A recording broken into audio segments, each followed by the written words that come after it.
Are you struggling for consistency in your sim racing? Does your iRating look like a roller coaster? If so, we have good news for you. The way to get more consistent is to first understand what you're doing differently than the professionals. And VRS is the answer. With our competitive subscription, you will have the telemetry, setups, tutorials, and everything else you need to fully analyze your driving. Our data packs and the ability to compare your driving with the best in the world will show you exactly where to adjust your inputs, change your driving line, and shave seconds off of your lap times. And our powerful and precise Direct Force Pro wheelbase and precision pedals are being used by some of the world's best drivers. All these champions agree that VRS hardware is not just the best on the market, it's also priced well below the competition. So if you're looking to upgrade to direct drive and the best pedals in sim racing, VRS is your answer. If you want to get better, get faster, and make it happen sooner rather than later, you owe it to yourself to find out why so many people are switching to VRS. You'll be so glad that you did. Visit www.virtualracingschool.com and learn why the best use VRS.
Tonight we head to the Wisconsin Dells, where Cliff Tufte, owner of the Elkhart Sand and Gravel Company, took a page right out of the Green Bay Packers book and sold 1,750 shares, priced at $100 apiece to a local sports car enthusiasts, all to finance 520 acres of land with its 4 miles of pavement and 14 turns, a place where drivers could take the iconic kink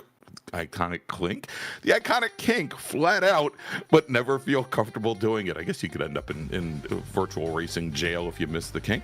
Welcome everyone to the National Park of Speed Road America for round number 4 of the Extreme Motorsports Ricmotech Sports Car Series presented by Performa Elite here on Apex Racing TV. I'm Greg Ginsburg, and joining me in the announce booth as always is Larry Lefty McLeod with our director Lee Thompson working behind the scenes to give you all the best views of tonight's action. And so, good evening, Larry. After 2 weeks away for me, it's definitely good to be back. It's good to have you back, Greg, after your time off, and of course a little bit my time off, and the fans are back, but I'm looking at the chat saying the fans aren't here yet, so maybe they preferred the last guys. Where are you? That's all right. They'll join us soon, because what's more fun than multi-class racing here at the greatest food vendors in all of road racing in North America. If racing, schmacing, I want myself an egger for breakfast. But no, I do love this track. This place is great. It's fast, as you say. 4 miles of beautiful flowing, awesome roads here up in central Wisconsin. This can be a good night tonight. Yeah, and as we're taking an overview of 4 miles and 14 turns, you'll see Road America for exactly what it is. It is a number of very long straightaways tied together by, if you look at it, at a real high level, kind of like this level, it's a bunch of 90-degree turns, but each one presents their challenges. There's differing grip, and it is a very narrow track, which under normal circumstances, I think might present some problems for the sports car series with our GT4 and LMP3 cars. But frankly, I think the long straightaways will help remedy that situation. greatly. But it is always a wonderful time here. We always see great racing. And this is again one of those iconic racetracks. It's not called the National Park of Speed for nothing. One, it has speed, but if you ever get a chance to go to Road America and view races, it is one of the gems of road racing here in the United States. And I guess I would probably compare it to something like very much like a Spa-Francorchamps. I mean, it is just on a beautiful plot of land, and Cliff Tufte should definitely be lauded for what he brought to American road racing.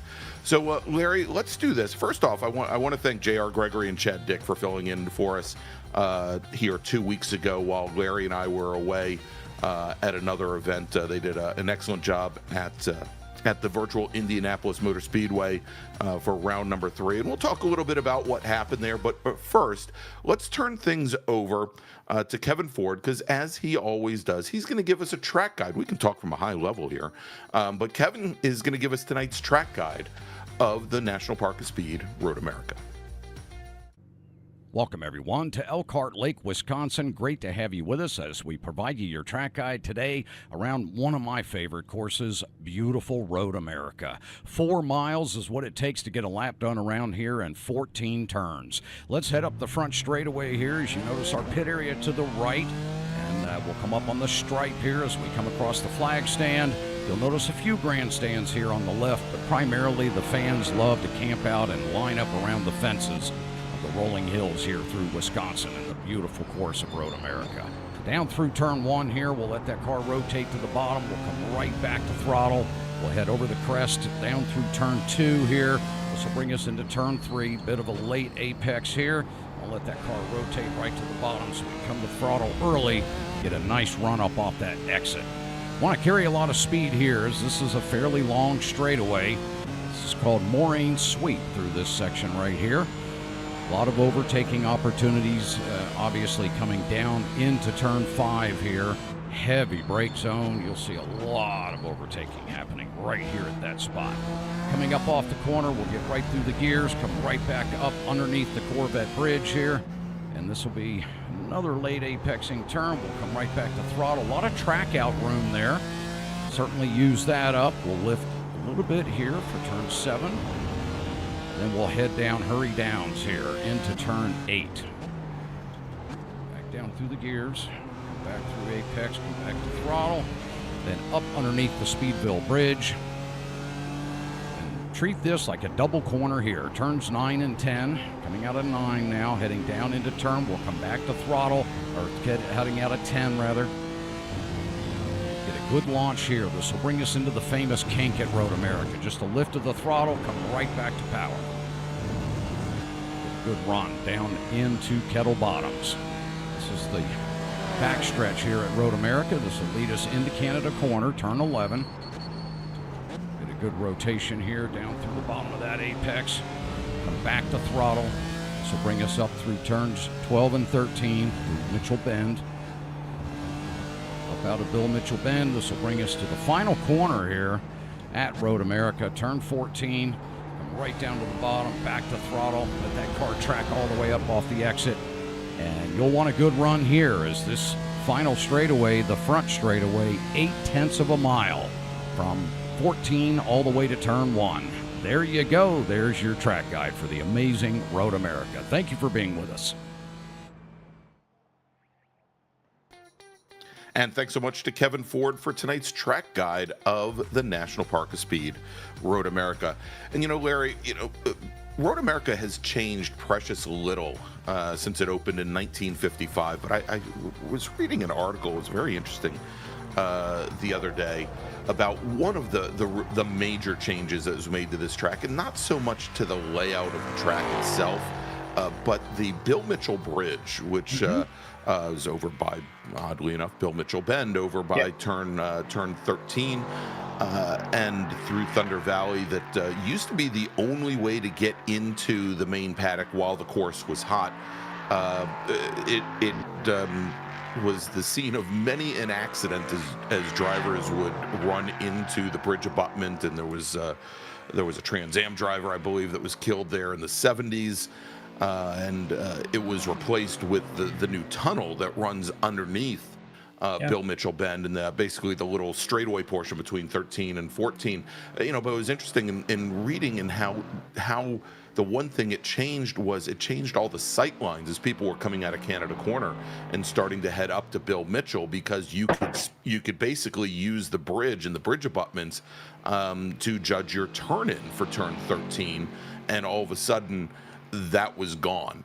And when I raced there in my little piddly 120, 130 horsepower CRX, it was never a big deal, but we know for these racers like Marlon Jones, who we're watching in his LMP3 car right now, it is certainly an issue as they, as they come up through that section of track. Yeah, it certainly did. In fact, I saw some of the same articles you may have seen today on that one, and it is a fascinating piece of history how that has really kind of changed the way the track is, and changed it from both the driver's perspective as well as functionally. The way that the whole city around the track now is so different with that bridge going, or the tunnel going under now, kind of creates such a easy entry and exit. You kind of forget how it used to be that single bridge to the infield section there. Of course, the bridge still over there. I guess it's a tunnel there under turn 2, still at the other end. Right. Exactly. There's still that other run through. Yeah, but I like this shot here. I like a good shot of Brennan Horan's feet. And we can kind of really see he's got full-on shoes. I don't know if he's got a shoe sponsorship he's trying to get us to tie into. I don't know. But very cool. Usually you see that in like rally drivers and stuff, but pretty neat to see him do that. And I didn't know you had a foot fetish, Larry. So I'm learning more about you every single week. But I appreciate you pointing it out. Now I'm self-conscious about my feet. All right, here, Larry, as we and we're going to have, as we always do, an interview guest coming in here in just a few moments. But as we have our drivers out on track for their lone qualifying session, we give our drivers 15 minutes to set a fast lap, and typically we give them 4 flying laps in which to do it. And I'm looking to see if that has been modified for tonight. I don't believe it has. So the drivers, it'll appear to them as though they've got the entire course to themselves, and they'll have 4 opportunities to make their way around 4-mile-long Road America in order to set their fastest lap and set the grids for tonight's race. And as they're on their first flying laps right now, let's go down and point out how you can pick out our different classes. Of course, we've got 3 different classes. We've got our LMP3s. I think they're pretty easy to pick out there. The prototype cars, they are going to have, I believe they have the orange number boards, there you go, and end plates on the wings and mirrors, etc. But as I say, if you can't tell the difference between those and a GT car, you need more than color blindness is not necessarily your issue.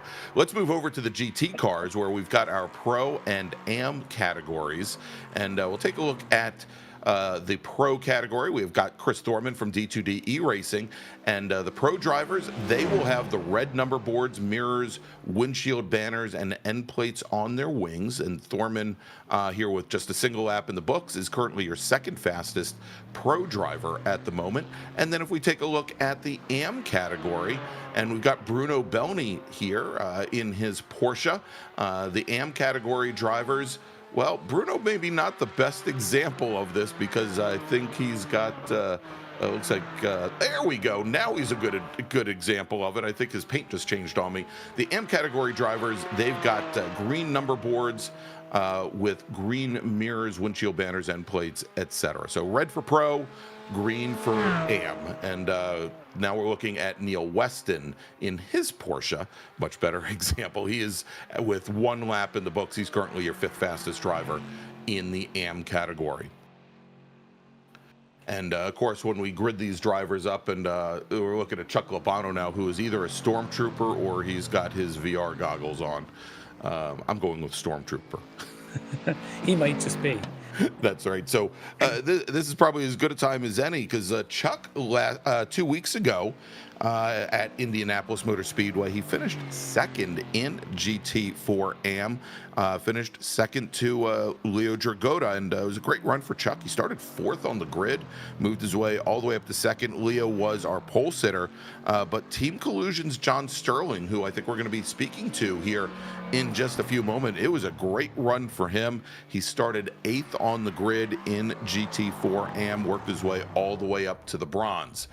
There as we watched Travis Schwenke from Orion Racing having some issues there at turn 1. The Orion Racing prototype driver is going to see that lap deleted, something that I think everybody heard at least 15 times at the Formula One Grand Prix this past weekend.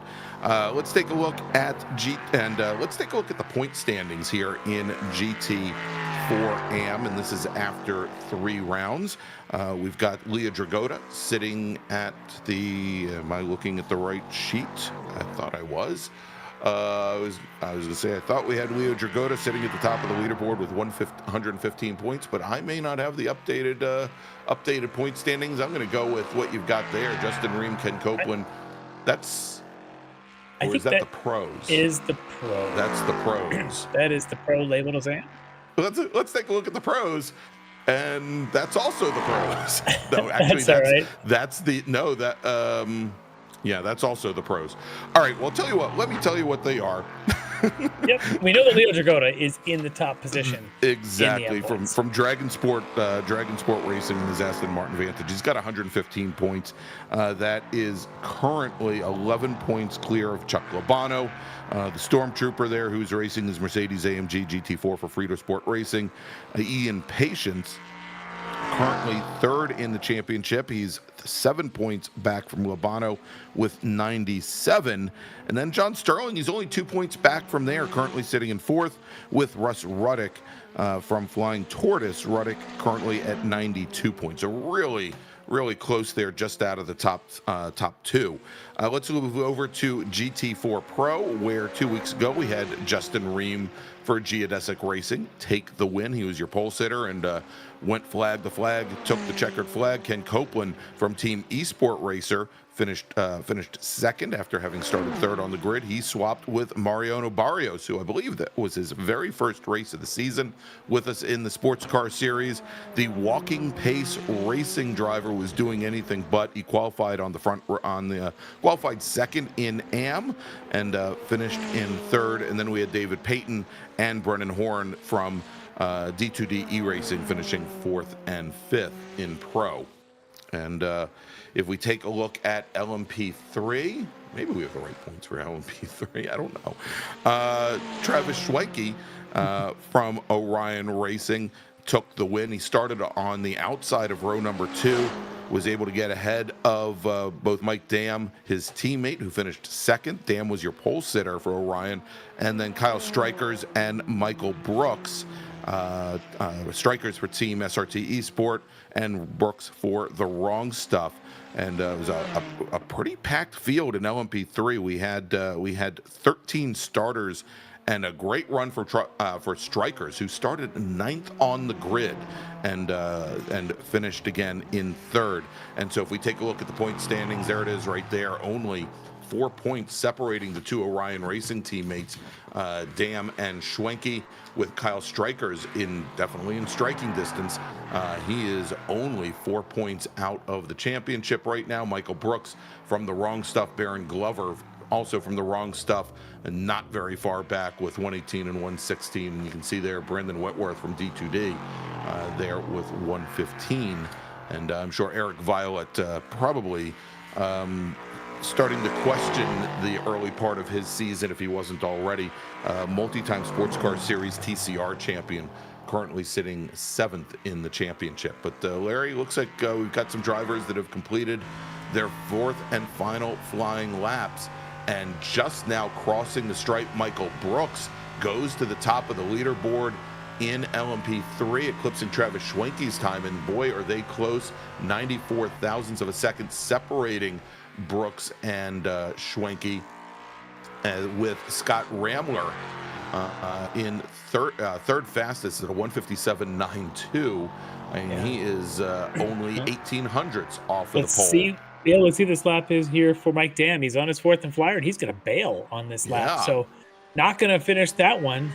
So Brooks, with that advantage over Schwenke, Brooks starting in the front row. He doesn't even have a podium yet in 3 race finishes, so he definitely is desperate to get some strong points here and try to keep up with Strikers, Dam, and Schwenke, your top 3 in the points. So far, it looks like Brooks is going to have himself a good spot. Looking to see down the order. Eric Violette's still on his final lap. Chris Peters still in his final lap. Looks like Strikers, Hutchins as well. So there's a few of them still yet to come in. And then if we take a look at the GT4 Pros, right now, Mariano Barrios with the top time, that 14.1. He's, I think, who else we got? Leo Jagoda is actually the AMP leader. He's completed his. Peyton Thorman, the 2 D2D Aston Martin racers. Brian Schwenkler is the other one out there. Yeah, Robert Schwenkler currently out on track, completing, working his last flying lap. There he is. There he is in his McLaren. He's heading up over Bill Mitchell, heading now right down here through the final corner. Let's see what this lap looks like, as he's still pretty far down the order, about 6 spots back. Now remember that when we grid up for tonight's race, we're not going to have the pros and then the AMs. All the GT4 cars are going to be gridded together based on their time. So Schwenkler, as you mentioned, currently sitting like 7th. He now moves up to 2nd in pro, 3rd overall in GT4. Yeah, that's big. Lap from him. Yeah, right there in the moment. Needed to get that done. That's a good move right there at the end. But as you mentioned, the AM leader right now, Leo Jagoda, sandwiched between them. He's on the outside of front row unless somebody else can knock him off. Yeah, and Ian Patience, who is our 2nd fastest AM driver, scheduled to start, looks like scheduled to start 4th, probably 5th. Let's try that again. Scheduled to start 6th in GT4 with 3 drivers between he and our AM pole sitter, Leo Dragoda. So I think we have our pre-race guest waiting for us. Yes, we do. I think he has just popped in. Tell you what, let's bring in John Sterling, driver of the number 87 Team Collusion GT4 AM Mercedes. Like I said, he finished 3rd at Indy 2 weeks ago, and that was after starting in 8th. So great run for him 2 weeks ago. Well, John, maybe it's off to a good sign for you as you're qualified 8th. Probably not where you wanted to be, but if you can finish in the podium 1 week doing it, maybe you can do it again. Are you comfortable here at Road America? Yeah, it's our race trim's pretty good. Our qualifying trim, we just couldn't figure it out. So I feel like in the long run, we'll probably get some spots here. Okay, well, that's good. You seem to have a pretty good handle there at Indy as well. The race kind of came to you. Is it just a matter of settling in, being comfortable, or are you going to try and pick up a couple spots early and stay near the front of the field?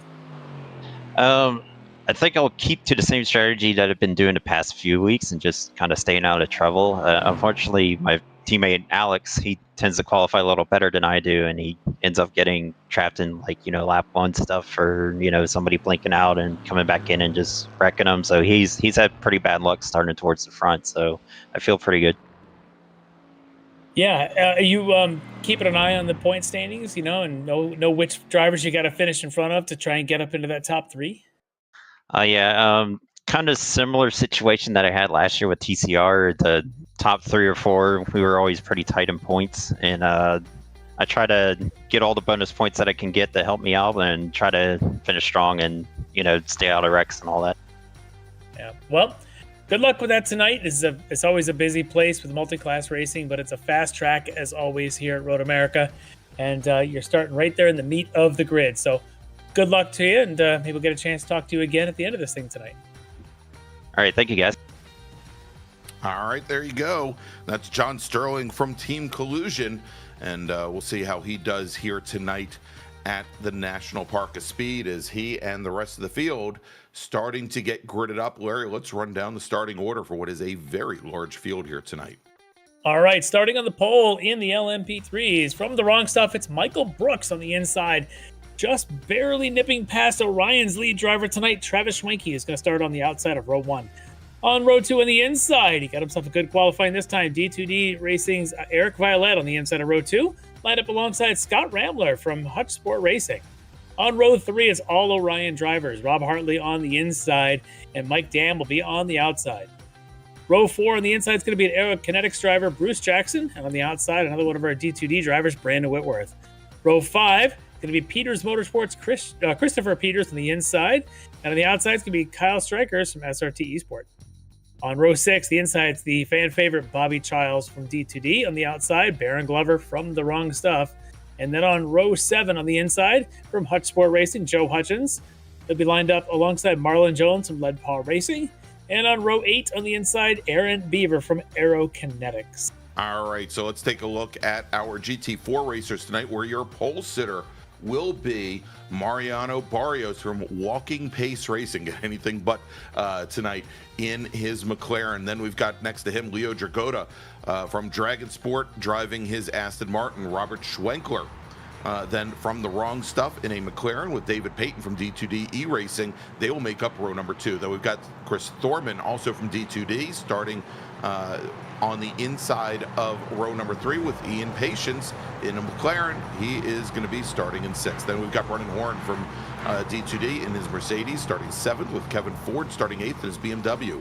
Jeff Jacobs will start 9th with Chuck Labano 10th. Then Dominic Angelicchio will start in, what did I just say, in 11th position with Brad Husty next to him. Then Alex Brown and Lucas Dragota, John Sterling and Neil Weston.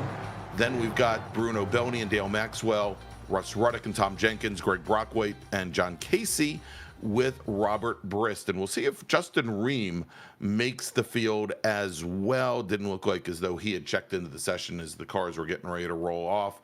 He is out there, though. However, he's going to start at the tail end of the GT4 field. He's in the live chat in the actual session, so I'm assuming he'll be out there. Just maybe didn't quite get a qualifying lap in. All right, so again, we will have a live starter for this race as we've got the field here making their way around and through on their pace lap. And, it's a long pace lap. It gives these drivers a lot of time, Larry, to get heat in their tires, heat in the equipment. I mean, we've seen early on in the first couple rounds of the Sports Car Series where lap 1 at some of these tracks can be somewhat treacherous as the drivers maybe are not anticipating. Yeah, it's a good thing Road America doesn't have a treacherous turn 1. Exactly. Yeah, what would a high-speed sweeper be if you had actually had warm tires? And then we'll have the nice bottleneck into 3 where it's always all the off-camber for you. So if they're not sorted out by then we get to go downhill braking into 5. So 3 great chances to sort the field and give us something to talk about. Or lose half the field, one of the 2. Sort equals lose half, same thing. Yeah, same thing. Yeah, so I was talking to Eric Violet earlier, and I didn't know this, but the other place where he said that is an issue not only early on but even later in the race for the LMP3s is coming out of turn 8 heading into the carousel, that the Dragon's Teeth on the outside curbing there, driver's right, it makes it very hard for the LMP3 cars to put power down. That they get a lot of wheel spin there. And I suspect that early on, if they've got cold tires, that might be an issue. And that wheel spin is actually a problem sometimes all the way through a race. You just have to be very smooth with your throttle application through there. But I think in the heat of the moment, when especially with such a large, 15-car LMP3 field here tonight, they may not be thinking of that when they get to turn 8 on the first lap. Yeah, it's an interesting handling car that has a tendency for understeer and at times for some oversteer. You've got to figure out how to balance some of that. And all those corners like turn 8, which is relatively tight, one of the tightest on the track there next to turn 5, you've got to make sure you get a good exit so you can launch down towards the carousel. We'll see who's able to manage that here, especially on the cold tire lap. All right, as we have the field coming through the final corner onto the Road America straight, the pace car now makes that hard right onto the pit lane. Want to welcome Avery McDonald, one of our Apex Racing TV announcers. He's in the chat tonight. Haven't seen her work with Avery for a long time, but here they come up the hill. We've got a real live human being starter as opposed to a real live Chat GPT starter. And there you go, green flag is in the air, and we are racing from the National Park of Speed. Michael Brooks and Travis Schwenke on the front row, and they look very, very even, and Rambler and Violet as well, and they've opened up a bit of a gap to row number 3, back to Mike Dam and Robert Hartley and the 2 Orion Racing machines as at least our first 4 cars make it through that sweeper turn 1 successfully. Hard under braking going into turn 3 from the inside. Michael Brooks takes over the lead. He's going to bring the field down the Moraine sweep to turn number 5 as we jump now back over to our GT4 cars as they're coming up the Road America straight, and green flag is in the air for them. Mariano Barrios on the inside, and he has lost a tiny bit of ground to Leo Dragota. The McLaren not getting the greatest start there. Robert Schwenkler, though, tries to make a move down to the inside. That's aggressive. Wow, and he bottles up the whole field behind him, but Robert Schwenkler jumps to an early lead here as they make the run down the hill. And sounds like, yeah.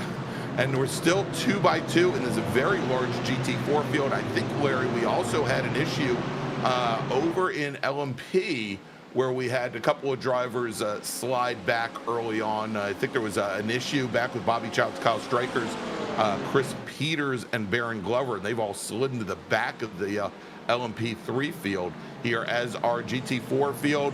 Wow, look at that move all the way to the outside, driver's right. I think that was the Midfield Motorsports. I think that was Brad Husty in the Aston Martin going all the way down driver's right, trying to swing around some of our drivers as we jump back to the leaders here and in LMP3 as they get ready to complete lap number 1. It's Brooks, it's Schwenke, it's Violet, it's Ramler. And, well, you know, they are still very tightly matched. Good little fight there coming out of turn 14 between Jackson and Hartley. Yeah, that was some aggressive moves in GT4 from Schwenkler to take that lead. Thought perhaps he was going to start himself a big pileup, but he does not. Another one that got off to a good start there briefly was Bobby Charles. Of course, then he gets shuffled back. He was pretty aggressive at turn 3. Now he finds himself back outside the top 10. So we're going to keep an eye on these guys like Mike Dam here to see if he can make up some ground early on. He is gotten by 1 car already, but needs to make up some ground here before the front field starts taking off with Brooks and Schwenke. Great start for Brooks is what he needed to do coming in on pole position at the start. All right, here, and then you can see there's a pretty big gap back to Joe Hutchings, Marlon Jones, Aaron Beaver, as we now have, and we have that pack going down side by side. A little bit of brake lockup from Hutchings as they come into turn number 5 and make the run up the hill towards the Corvette straight. That pack a little bit further back. You may have seen Race Control taking a look at the incident at turn 5 for the LMP3s on the opening lap, and we'll see how that plays out. But the Strikers once threw in a bad way, and he just can't. They're just going to go 2 by 2, Noah's Ark style, down through 8, and the kinetics there is also trying to get through. You see, you got Strikers in behind Aaron Beaver. Aaron wants to get there, but Strikers looks even more aggressive than Aaron does. Very aggressive. Wow. You know, and the thing there, going through the carousel, at least for the LMP3 cars, no problem going too wide through there and sticking a car to the outside. Certainly not something you want to do with the GT4 cars. As we're now watching this battle for the lead in GT4. AM and Pro come down into turn 5, and Leo Dragota, great move from him. He gets around Barrios to take the lead. He's got about 3 car lengths now on the McLaren as they come out of turn 6 into that high-speed sweeper. Maybe just a little bit of lift there going into turn 7, and a little bit further back you'd see the 2 D2D pair, 2 D2D drivers, Thorman and Warren, currently running 4th and 5th in Pro. Yeah, well, remember, everybody got back around Schwenkler, who had made the jump there into turn 1 on the opening straight. He's now been shuffled back 2 spots from Dragota in the AM lead ahead of Barrios, the Pro lead. Schwenkler sitting there, 2nd in Pro, 3rd overall. But yeah, then you've got those D2D boys there with Peyton and Thorman and Horan, all just sort of stacking up behind them all. So it's going to be interesting to see if they can make any move. But it's great to see the AM leader here. They're in Leo Dragota holding the field behind him. All right, let's take a look at the start here in GT4, Larry. Keep your eye on the inside of row 2 there is Schwenkler. Yeah, and he's gonna do it awfully late. There you go, and look how late he is on the brakes. Oh, wow. Totally, taking Barrios by surprise. All right, and this should be, as we see the run down to turn 5, Larry, this is the LMP3 incident. Ooh, And Bobby, so some just a drivers are victim very in late there. on the brakes, trying to follow Schwenkler's lead. But those moves were beyond optimistic. Yeah, and Bobby had nowhere to go in all that. He was just a No. victim. He actually tried to slow up, and the cars all spun out in front of him. So he just may have gotten collected. Maybe hopefully for him, there's not any damage on these things. I mean, they are considered sort of the M level of prototypes. So hopefully they're built a little tougher than some of the top end ones would be. So we'll see how that plays out for them as we flash back over to the GT4 lead, and it's still Leo Dragotta. And now in second is Barrios, pulling away a little bit from Schwenkler, as Schwenkler's under heat now from Peyton in the D2D Aston. Yeah, we'll see if Peyton takes a look to the inside. He does not. He's going to he knows he's not quite close enough, and then he's got the Mercedes, his teammate, sitting right back behind him. As we jump back over, and here we go. Brooks and Schwenke now side by side going into turn number 1 as they start lap number 4. And Brooks has a good defensive run there, holding off Schwenke for the moment. But what was about an 8 or 9 car pack there for the lead, Larry, is now down to about, it looks to be about 5 or 6. Yeah, they get 6 cars before you get the break. So Brandon Whitworth sort of the end of that opening train. But what you got in there is, of course, a couple of Orion drivers in there. You got a couple D2D drivers in there. So some teammates that can work together if they can work it out. But it's Brooks at the front. I don't think he's got a buddy in that top 6 right now in the wrong step driver. He is the only one. Now we see Eric Violet running 3rd, and he does have Whitworth sitting 3 cars behind him there for D2D, and of course Schwenke's got Mike Dam along for the ride as well. Yep, it may help at some point to have a buddy in there to help ladder here through the field. But I tell you, Brooks is setting a pretty good pace. Right off the bat, already running laps down into the low 59s. Mike Dam early lead with the 159.6 fastest lap of the race. But they're setting a pretty good blistering pace here at the beginning. You see that gap growing after Whitworth for the 7th spot in Rob Hartley. So he's leading the next train behind him, but that gap is up to over 2 seconds already.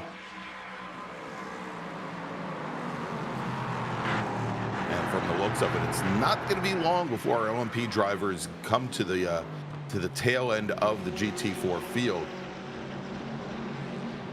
And it sounds as though the 13 machine, that's Baron Glover, who is already sitting towards the tail end of the LMP3 field.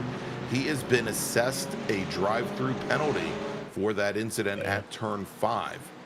Yeah, and it looks like the car is involved back there. Of course, we expect maybe Bobby Charles. We saw that on the replay. Glover, Strikers, Marlon Jones also may have been involved in that incident. Yeah, I think Chris Peters might have been involved as well. Okay. And Peters, he's back out on track, but he is right now mired in GT4 traffic. As is the lead of the field is in GT4 traffic, and you can see him right there, and it's no longer Michael Brooks leading the way. He's been shuffled back to 3rd and all that, so that means Travis Schwenke and Eric Violet are side by side, almost nose to tail. That's almost side by side. We'll see how late in the breaks that Violet can go down into 5. He's going to back off just a little bit as they go single file outside of 5. So it's Travis Schwenke, Eric Violet, and then Michael Brooks, Mike Dam up to 4th. All right, and you may have just seen on the screen, Justin Ream, driver of the 188 McLaren, has been assigned a penalty as well for jumping the start. And that is, I'm sure, not something that he wanted to see or hear. Ream currently sitting in a pack of Canadians.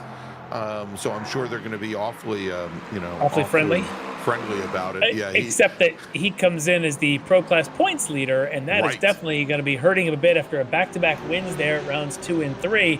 This is going to send him pretty far down the order if he wasn't already mired in mid-pack. This is going to put him right at the back. Yeah. And it's going to send him right back to where he started, Larry, because if you remember, Ream started at the tail end of the GT4 field. And so I'm sure he felt pretty safe in maybe taking an early jump, but our start judges definitely noticed it as our LMP3 drivers, as they come up through Bill Mitchell into the final corners, they're starting to get into the back of our GT4 traffic. Things are definitely getting bottled up here at the front of the field. We're starting to see Travis Schwenke start to move away from the rest of the field, but Rambler, Whitworth, Dam, they were all just bottled up behind 2 GT4 cars going into the final corner. Yeah, well, they get a little crazy here, going down at a 1 as well. Ram going down into there. Rambler, I mean, we've got now just ahead of Brooks, who was your pole sitter. Rambler on the move. As they go around Russ Ruddock. You know, and you know, we talked at the front of the show as they go underneath the cheese bridge there, underneath the Sargento Bridge. You know, that I think the one positive that you have with the mixed class racing. Oh, and look at Rambler trying to take a look to the inside there. I think it was Brooks trying to get down the inside of Rambler. That was Michael Brooks looking on Rambler. Sorry. Yeah, Brooks trying to get back to that spot after leading early on here. He caught the traffic, and now he's been shuffled back. And he's got Brandon Whitworth behind him as they've got some traffic up there next to him. I think that might be Neil Weston in the Porsche. And Weston just standing on the brakes, always doing all he can. Complete stop. Yeah. To let 5 LMP3 cars go. And I was going to say here that, you know, the advantage here for this mixed class racing is you do have these very long straightaways. Yeah. But, you know, that you can't, like we just saw that Porsche do, stand on the brakes and come to a standstill every time you come to a corner. Yeah, you can't do that every time, but certainly when it's a train, luckily for him, there was no one behind him. But I tell you, it's definitely crazy. So Alex Brown in the middle of this, he was there in his Mercedes getting just freight trained by a whole string of these LMP3s. There goes that Eric Violette. Mike Dam has been shuffled back a bit. Oh, and we've got a car that just went off, an LMP3 car coming out of Canada corner. One of our Orion drivers. I think so. Let's see which one it was. Up there might be Rob Hartley. I was just going to say, I think it was Rob Hartley that went off track in the number 3 machine. Yeah, Hartley having a little bit of trouble here tonight. Not the best qualifying for him, and then getting shuffled as he's finding himself further behind the lead pack where his teammates are hanging out. Yeah, and it looked like he did get the wall there, but was able to get the car back underway. He's currently sitting 10th after starting 5th here tonight. Yeah, well, here comes the field now. Coming together is, that would be the leader Schwenke trying to get through the leader Dragotta. Between GT4s and LMP3s. And now Eric Violette's kind of stuck at the apex of 6. Can't really get by. Is he got to hold back through 7 as well? He is. 7 also, as there's a lot of traffic there. We're starting to see Dragotta make his way through the back of the GT4 field as well. Rambler's going to try and go around the outside of Dragotta at 8. I think he was able to do it. As there's a spinning behind him, though. Definitely some carnage back there. Didn't see who that was, though. And we'll have to see. I think that was Bruce Jackson that went off. As the DTD Jackson in the 22 LMP3, who was running 7th behind Whitworth.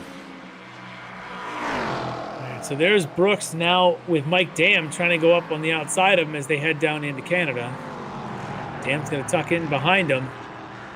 Ooh, a bit of a tail slide. Very loose coming out of Canada. Yeah. A little bit squirrely there. These things have good torque. Yeah, I mean, but, you know, as long as you don't lose the car there, you can be a little loose. There's not a lot of room there for a Mike Dam to take advantage of that. And we saw that where Dam more or less had to follow him all the way up in the 14. Yeah. Well, these guys may have lost a little bit of gap. Of course, Schwenke has pulled ahead a bunch over Eric Violette and Scott Rambler. And then you got this Brooks and Dam, and these guys know if they want to win this race, they've got to close some gap. They may have to use traffic and hope Schwenke gets held up by some. Travis did a phenomenal job the last time through the lead to get around those guys. I mean, that was amazing to get around before 6 and go through 6 and 7 completely untouched and force Violet, Rambler, and the others to hold up. Beautiful stuff for Travis Schwenke.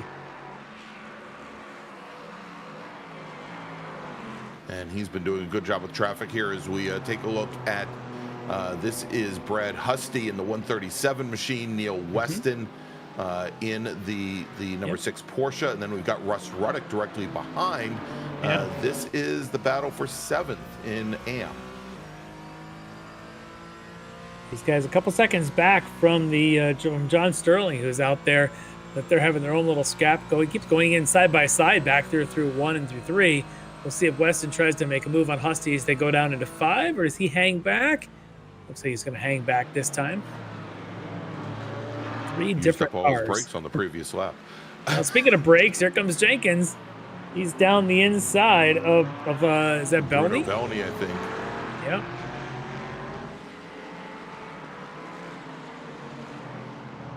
And isn't it Bruno that's in that motion rig? I think we had the camera of him moving around all over the place.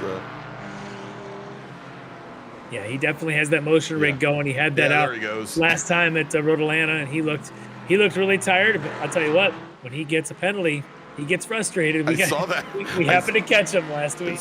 Yeah, I saw the replay with the hands in the air and. Yeah. Yep, he knew it. Man, he's working it hard. And so that's Bruno in the yellow Porsche. I don't think there are any numbers on the side of his car. My screen says 58, but I believe he's supposed to be number 7. But 7, that's yeah, okay. Exactly. We know who it is. In the rotten banana paint scheme, as I like to call it. But here we got the D2D drivers still together here with Thorman and Payton still trying to keep up with Schwenkler. Schwenkler in the McLaren kind of pulling away from these 2 Aston Martins. These guys better look out because they've got the admins behind them, Jeff Jacobs and Kevin Ford lurking back there. Slow down or you get a penalty. No, that's it. Yeah, we've got two of the Extreme Motorsports admins, Kevin Ford and Jeff Jacobs there in the 2 BMWs. Closing things down. Not that they would ever use their powers for nefarious reasons. Their powers are only meant for good. Yes, exactly. Those are the heroes you need, not the heroes you want. Something like that.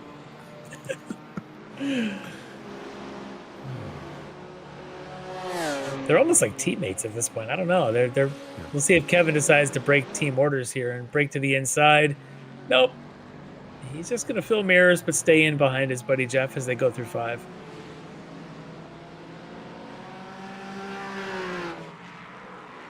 All right, let's jump back to some LMP3 action. We were wondering how badly Bobby Child's car was affected by the lap 1 incident. He is now up in the 10th position, which is actually a net 1 gain. He started 11th tonight, and that part of the field, they're still running a bit off the pace, almost 4 seconds off of our leader pace. So, I mean, there may still be some damage, but I think most of the drivers that he's with, he's got strikers and he's got, Hartley, we know, had the later hit. I think these are, the walking wounded, basically. Yeah, it'll be interesting to see. These strikers was in that earlier incident. He's hanging with Bobby. And then, of course, like you said, he's got Rob Hartley, who's had his own separate incidents kind of right there behind him. We'll see if Bobby's car doesn't look like it's driving perfectly straight, but still is turning laps. We'll see which of these 3 has the least damage. I say Hartley's car actually doesn't look so bad as he's making the move down the inside of strikers down the main straight.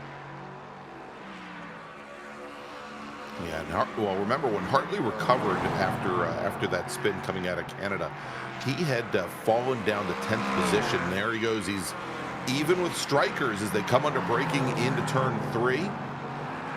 They came underneath that Briggs and Stratton bridge, and so moved Hartley back up to 11th. He was running 10th, ahead of both Childs and strikers at the time of the incident. Alex One Brown of the Maple there. Leaf contingent here. Alex Brown, along with Chuck Labano, another Canadian. The 2 Mercedes here now working lap number 9. Yeah, they better look out. They got a Dominic Angelicchio behind them, who probably wants to get by in his McLaren, and he's starting to make a push. And I'm just got to keep an eye on Justin Reen back there, who did serve that penalty. His lap times, he's turning laps in the low 14s. Faster than any other GT4 in the field. So just got to keep an eye on him. He's going to continue to make a push through the field here, even though he's already had to serve 1 penalty. His next victim might be Russ Ruddock in the green and white BMW just ahead. Yeah, it looks like he's running somewhere around 15th or 16th of all the GT4 cars at the moment. As we were looking at Labano, Brown, and Angelicchio, should mention that Labano currently running third in the AM at the moment, as we go back, and this is a battle we've been watching for a couple laps with Weston, with Husty, and with Russ Ruddick kind of just lurking there in the BMW directly behind as they come down the And Justin Ream just coming out of turn 7 behind them. Ream will be here within the lap, I suggest, because the way Husty is battling it out with Weston, I got to figure both Ruddick and Ream are going to be there very soon. Nice smooth line around the carousel, down the hill, through the kink, using all the pavement on the way in. Every little bit of the curbing there to open up that corner as much as possible. And there's that McLaren in the background. Yeah. Justin Ream, your pro points leader. He is kind of lurking. There's sharks in the water.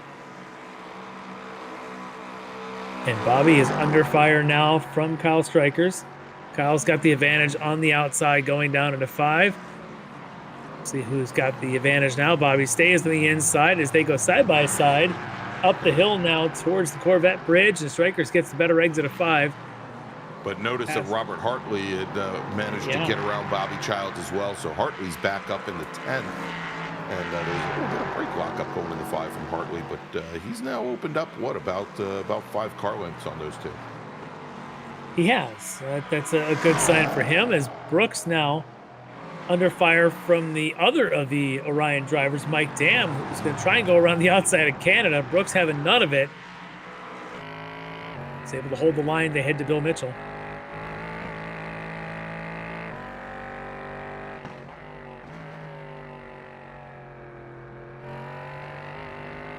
I was wondering if Mike Dam was getting a better line through there, but no, he catches some dirt on the exit. Brooks got a great exit. Yeah, Brooks got a little bit of dirt on turn in. It didn't seem to affect the car all that much, but yeah, you saw where Dam ran a little bit wide as he was trying to open up the corner, and maybe just a little bit too. Might have got a little bit of little aero wash push as well for the trailing car. That can hurt you a little bit if you're Mike Dam in this situation. Michael Brooks done a really good job of holding that line, maintaining his speed. But I'll tell you what, out in front of these two are the threesome of Schwenke, Violet, and Rambler. And those guys are continuing to turn like mid-58s, low 58s if you're Travis Schwenke. And these two are only turning mid-59s. So they're just not keeping up pace with the front 3 right now. And that's your pole sitter, Michael Brooks. And here's Brendan Wetworth and Bruce Jackson. And Jackson getting the pass done before they get into the braking zone. Well done. Very nice, very tidy. Yeah, good job there. Gets back over on the braking line to make sure he gets the good line through 5. Critical corner there. And it's looking very smooth here through 7.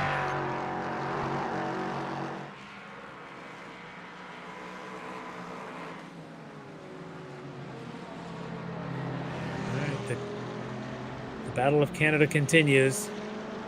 Lobano and Brown, they have caught up. Looks like that's Ian Patience. And that's the battle now, not for 3rd, but for 2nd. Yeah. As Patience moves to the inside to defend. And it's a long way to defend.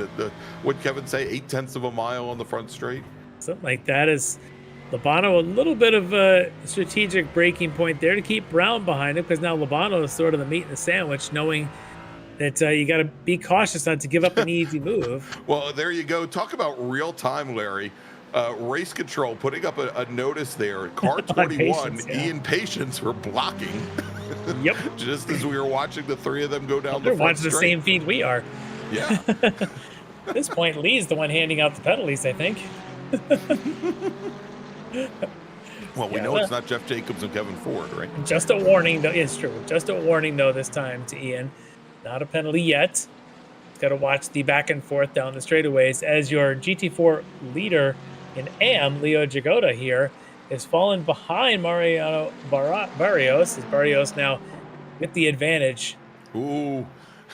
And I said earlier that you typically don't want to be on that outside lane in the GT4 cars going into the carousel. That usually pertains to the second half of the carousel. But Barrios took a very wide set coming in.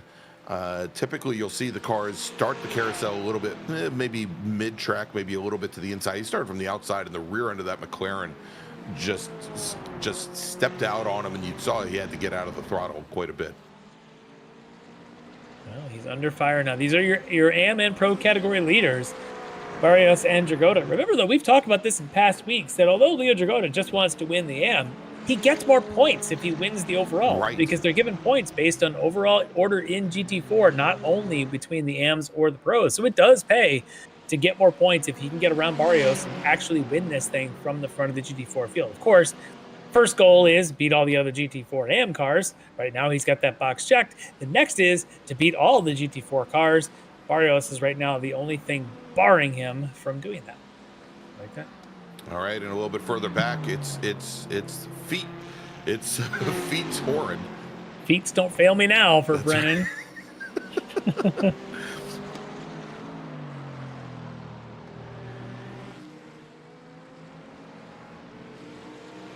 For some reason, all I can think of is the movie "I'm Gonna Get You, Sucker" with the guy walking around with the fish in his shoes. Sorry, that was way out there. Have you ever seen that, Larry? I don't think I have. I'm Gonna Get You, Sucker.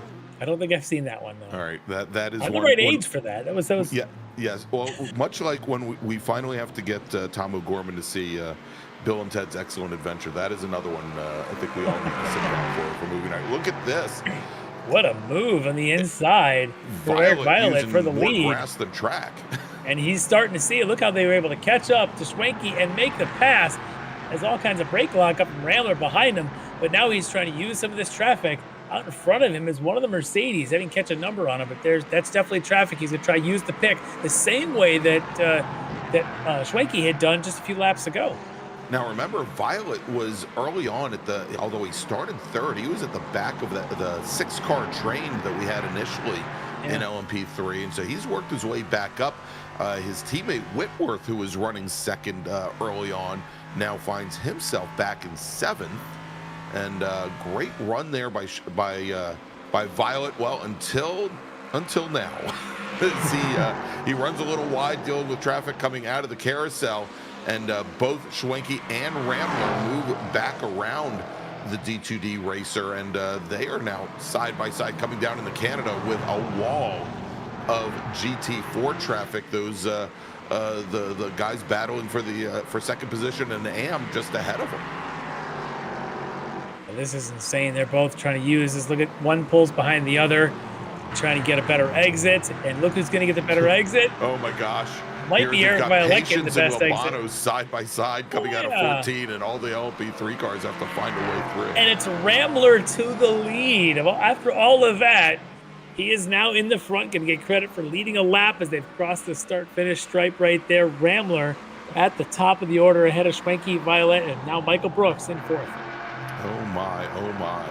What a great run. As we are now over a third of the way through this race, almost 30 minutes in, and Rambler's your leader in LMP3 with Travis Schwenke second, Eric Violet third in GT3, or probably GT4 Pro. Mariano Barrios, Brennan Horan is now sitting second in Pro with Robert Schwenkler third, and then in AM it's Leo Dragota with Ian Patience, Chuck Labano, your top 3. All right, let's take a look at this, Larry. This is amazing as they came through the carousel, and let's watch what happens to Violet as Violet almost goes right through the back of that McLaren. That's Angelicchio in front of him. A great job of Violet to avoid certain death, but he had to, of course, then let the two go in front of him. But that's okay. He's able to fight on for another day. But boy, that looked about as hairy and sketchy as you could imagine. You know, and it's interesting because, you know, Violet was, has been saying that the LP3s, they've still got a ton of grip to the outside, but he just followed that McLaren, knowing that the McLaren would probably not track out wide. We're watching a replay here of Rambler going into 8. As he's going to lose that. I think we had seen some of this happening during the practice earlier. He locks the front end. He loses the 1 position. He loses 2 positions. And Michael Brooks is going to try to make it 3, but he's going to hang on. Looks like and stay in that 3rd spot for the moment. And Larry, we're going to a full course caution. Oh. And I'm trying to see what has brought out the pace car, or the virtual. Well, pace I car. suspect Rambler was involved as he is now parked in the pits. Yes. And Schwenke's got a whole lot of rubbing on the right side of his car. Let's catch the replay. Well, we saw Kevin Here's Ford the rest of it. get into the. We saw Kevin Ford get into the back of Schwenke as he was coming around. Rambler went kink, got tangled with the 64 of Peyton, and on his lid he went. And Rambler goes from the lead to the end of his day very quickly. All right, so we are now under full course caution here at the National Park Speed at Road America. The pits are closed, although we are seeing Joe Hutchings coming down the pit lane. He might just be driving through it. We'll see. So interesting here would be to see if the admins decide to split and pull the GT4s aside and feed the LMP2s, or just start them from this. I got to imagine they'll probably end up splitting, pulling out the GT4s to the back and then starting the LMP2s in front. We'll let them make that call. There's a great little track guide to show you where everybody is. They're all kind of bunched up there on the back straight. What Race Control is trying to do right now, Larry, is get the entire field bunched up, and you can see here as the majority of the field is together currently making the run down the Marine sweep to turn 5.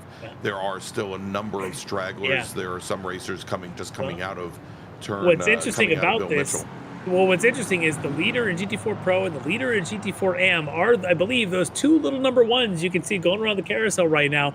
That is Leo Dragotta and Mariano Barrios. They are in front of this virtual safety car right now, not behind it.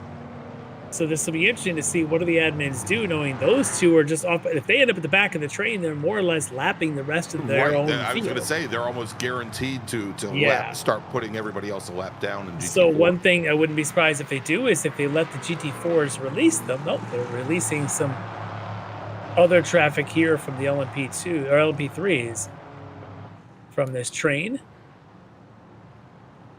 or an error by that driver. Well, that is the call. Race Control Chris Peters was is like, specifically why that driver was passing others. Back in line, sir. Back in line. They'll figure these things out. Well, this will be interesting to see what do they do with Dragotta and Barrios. Hey, Larry, why don't we do this? We're sitting right up at the top of the hour. We're under full course caution. This might be a good time for us to take a break. Okay. As they get this figured out, we'll see while we're at break exactly what happens, and we'll bring you more of the action here. We'll bring you all the way to the checkered flag here from Road America, where you're watching round number 4 of the Extreme Motorsports Ricmotech Sports Car Series, presented by Performa Elite. We'll be right back. Ricmotech, high-performance sim racing equipment. Whether you're just looking to have fun, train for race day, or become a serious esports competitor, Ricmotech has you covered. Hundreds of name brand parts. Support from experts that love sim racing. Trusted by the pros. There's only one place to go, Ricmotech.com.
Ricmotech, high-performance sim racing equipment. There's only one place to go, Ricmotech.com. The search is over. The most comprehensive league scoring solution is here, with the ability for multi-level championships, custom incident tracking, post-race time penalties, support for heats, drop weeks display, multi-car team scoring, advanced web widgets, rookie championships, a custom paint system, and load those results in seconds.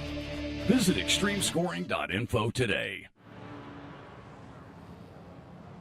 And welcome back to the National Park Speed Road America, where you're watching round number 4 of the Extreme Motorsports Ricmotech Sports Car Series, presented by Proforma Elite. I'm Greg Ginsburg, along with Larry Lefty McLeod, and we are, Larry, watching a very busy pit lane as the pits were opened just as we were going to break, and perfect opportunity for drivers to come in and take fuel. It was actually towards the end, getting towards the end of our GT4 pit window.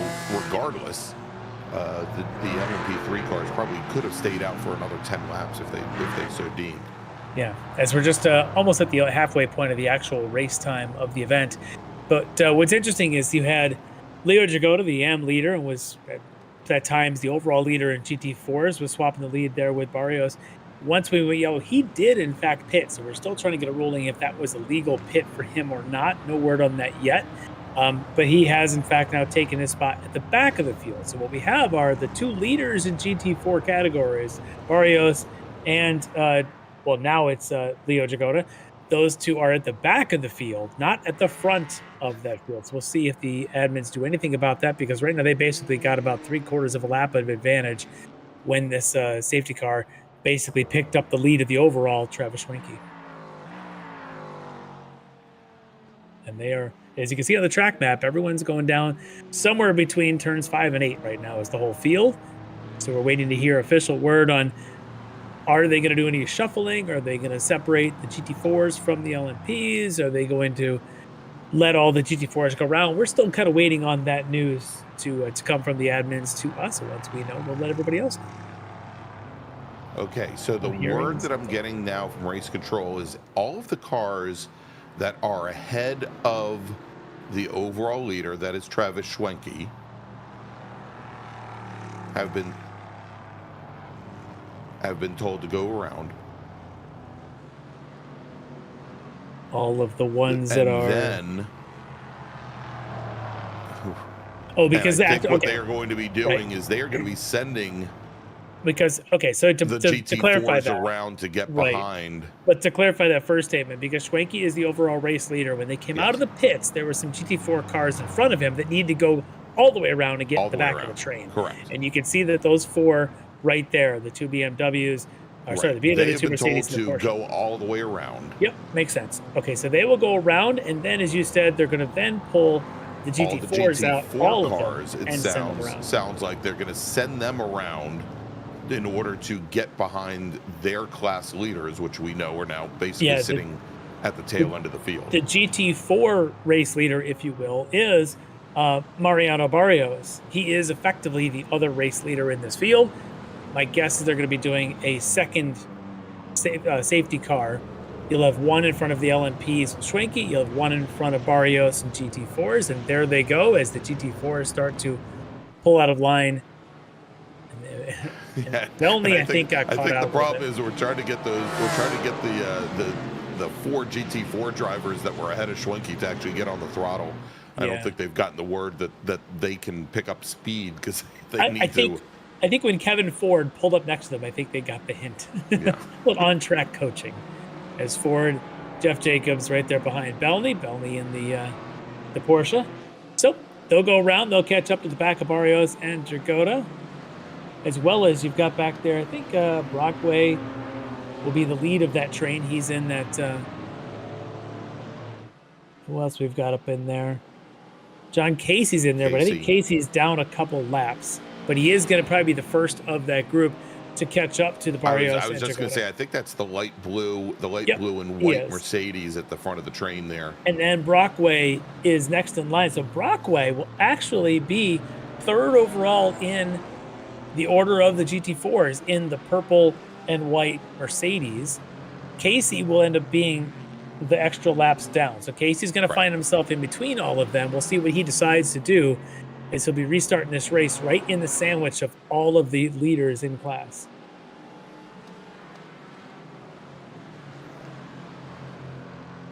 Because behind them then you've got Belny. I'm trying to see who that other BMW is there. If that's Robert Brist, who's also a lap down. So it looks like you're going to have Barrios, Jagoda, and then in track order, you're going to have Casey ahead of Brockway. Then you're going to have Brist, and then Belny, and then Kevin Ford, Jeff Jacobs. So Brist and Casey are going to be laps down, but the rest of them, that's the order they're going to be in. Brennan Horn not using any brakes, his Mercedes. Taking a little bit of a rest. This is going to be interesting to me is Schwenkler there. He's the odd man here because of he had that early lead. Remember, dove into the lead there just ahead of Barrios and Jagoda on the first turn of lap 1. He started on the second row, so he's got raw pace, but he got shuffled back quite a bit. This may be his opportunity. In front of him, of course, as you can see on the tower there, he's going to have Thorman, Horan, Jacobs. He's going to have a few others, Kevin Ford in front of him. But if he can start to pick them off, he may have an opportunity to collect some very valuable points tonight. All right, so it sounds like the LMP3 cars have made it into the carousel. Mariano Barrios in the McLaren, also by the carousel. Race control has asked him and Leo Dragoda to slow their pace down to separate from the LMP3s. That will also give the rest of the GT4 field a little bit better opportunity to close things up, as we can see that, or we just saw there that. The rest of the GT4 field was just coming down the front straight. If we get that track map up, but we can see how far back there they are. You can see the rest of the field now, just now coming up under the Corvette Bridge through turn 6, making that left. Meanwhile, as you can see on the main screen here, Barrios and Jagoda are halfway between the Kink and Canada. And so those two are going to have to continue to stay slow while the rest of their GT4 field rounds the carousel. Yeah, so it looks like given the spacing here, it looks like we're probably going to end up having to do another lap under caution, I would think, Larry. Might. We'll see. As Barrios is in Canada corner now, he's walking pace, but he's not walking pace enough. I think he's... So they were also trying to get the LMP3 cars to slow down as well, so that we could, hopefully give an opportunity for the rest of the GT4 cars to catch up. Race controls just realized that that's not going to happen, so they're now back up to 65 miles an hour. Yep, one more time around, that's all right.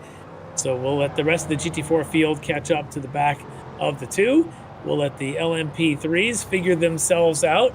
And when this thing goes green in probably about 3 minutes or so, we're going to have ourselves about 29, maybe 28 minutes left in this, and it's going to be a dash to the finish with everybody sort of lined up nose to tail. Schwenke, Violet, Brooks, Dam, Beaver, Strikers, Hartley, Whitworth.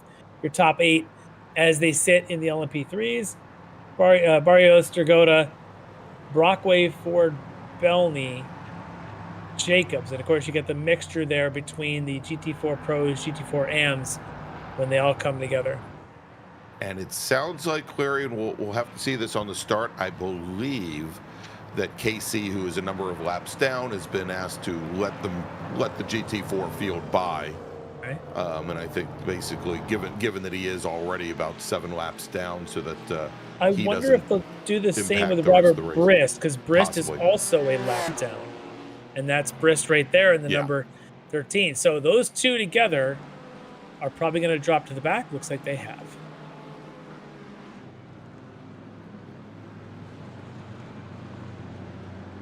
All right, and it looks like we have the 2 packs together now. Well, it's a virtual safety car. Are they going to wait for start-finish, or are they going to release the hounds as they sit? That'd be interesting.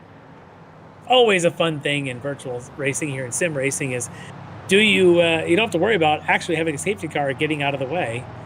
But where's the safest place to go diving into a turn 1 debacle? Is it turn 8? Is it Canada? Or is it really turn 1 where the track was designed for it? I'm a big fan of chaos wherever. Just go green right here. Aren't we all? Go, I did have go green off of turn 8 as if it's turn 1, like Formula 1 style, the lead cars, the virtual safety. But I have a feeling we're going to be doing this at pit in up the normal start procedures as designed in the regulations. So it does sound like as though we are going to get the start on the front straight, Larry. Okay. I hear Bobby talking a lot in the chat. Oh, surprise. Yeah, we haven't let him in a booth in a while, so he's got to do his own play-by-play. Did you interview him in the last round when he ended up on the podium? We did not. No, we spent more time with his teammates, and we talked to them. And Bobby, again, if you weren't watching last week, shame on you for not watching the World Challenge last week. Bobby Giles did put the LMP or yes, that car. GTDs, GTP, pardon me, GTPs, LMDH on the podium. So Bobby had a very good run. In the government in the last 20 seconds. Bobby had a really good run though, and had a really great result putting it on the podium. So the fans went wild. But we had a lot of other interviews to do. Stubby was happy. The fan went wild. Apparently, there's already in the chat a quote: "I'm upside down. This ain't good," from Ramler. Got not happy about. That's what you call situational awareness, Larry. All right, so here we are, last corner setting up.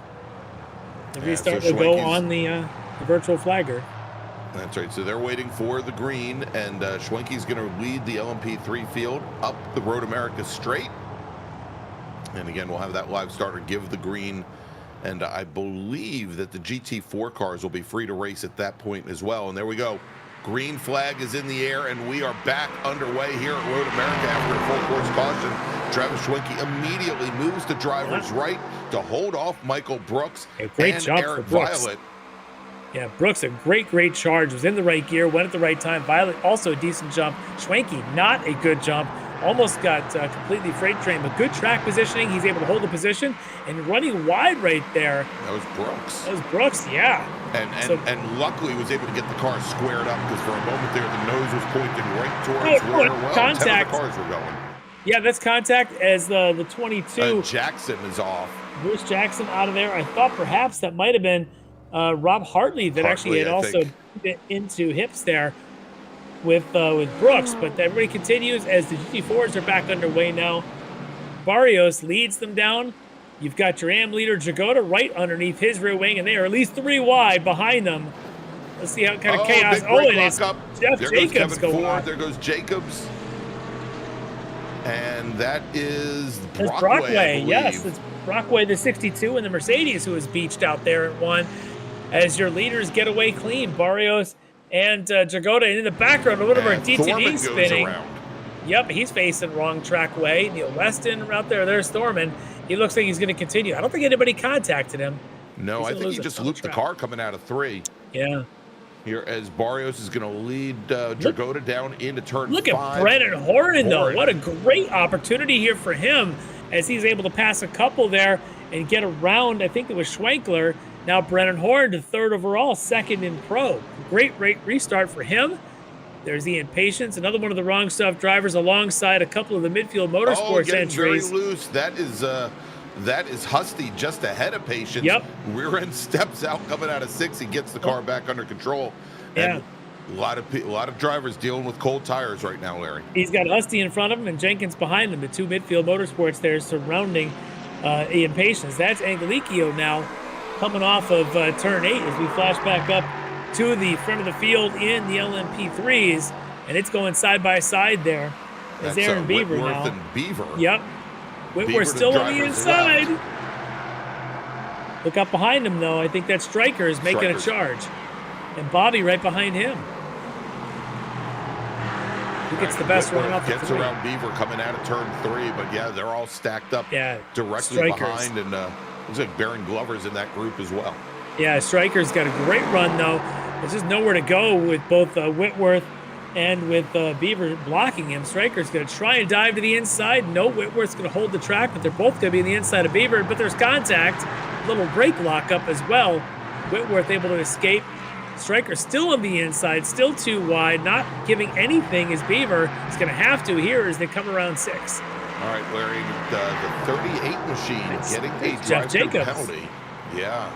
giving himself a penalty tonight. Well, I'm sure one of the admins is, but Beaver now alongside. He's done it twice with the other two. Why not do it 3 times? This time with Bobby. Again, a little contact there at 8. Bobby backs out a little bit. And behind Bobby, you've got Baron Glover, another one of the wrong stuff drivers, getting hot and heavy, going down through 7-8.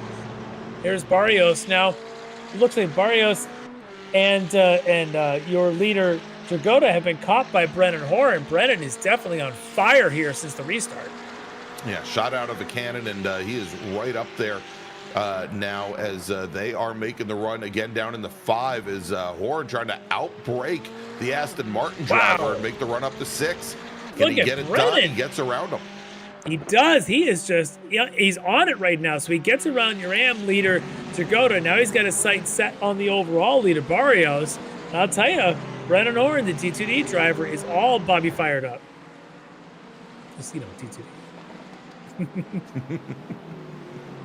All right, so that moves Horn not only up to 2nd in GT4, but puts him right behind the pro leader there. And but also, Dragoda is now still sitting right in the middle of that pro race. The next person in line in AM is Chuck Labano, and he is 7 cars back, or probably he's 4 cars back from Dragoda.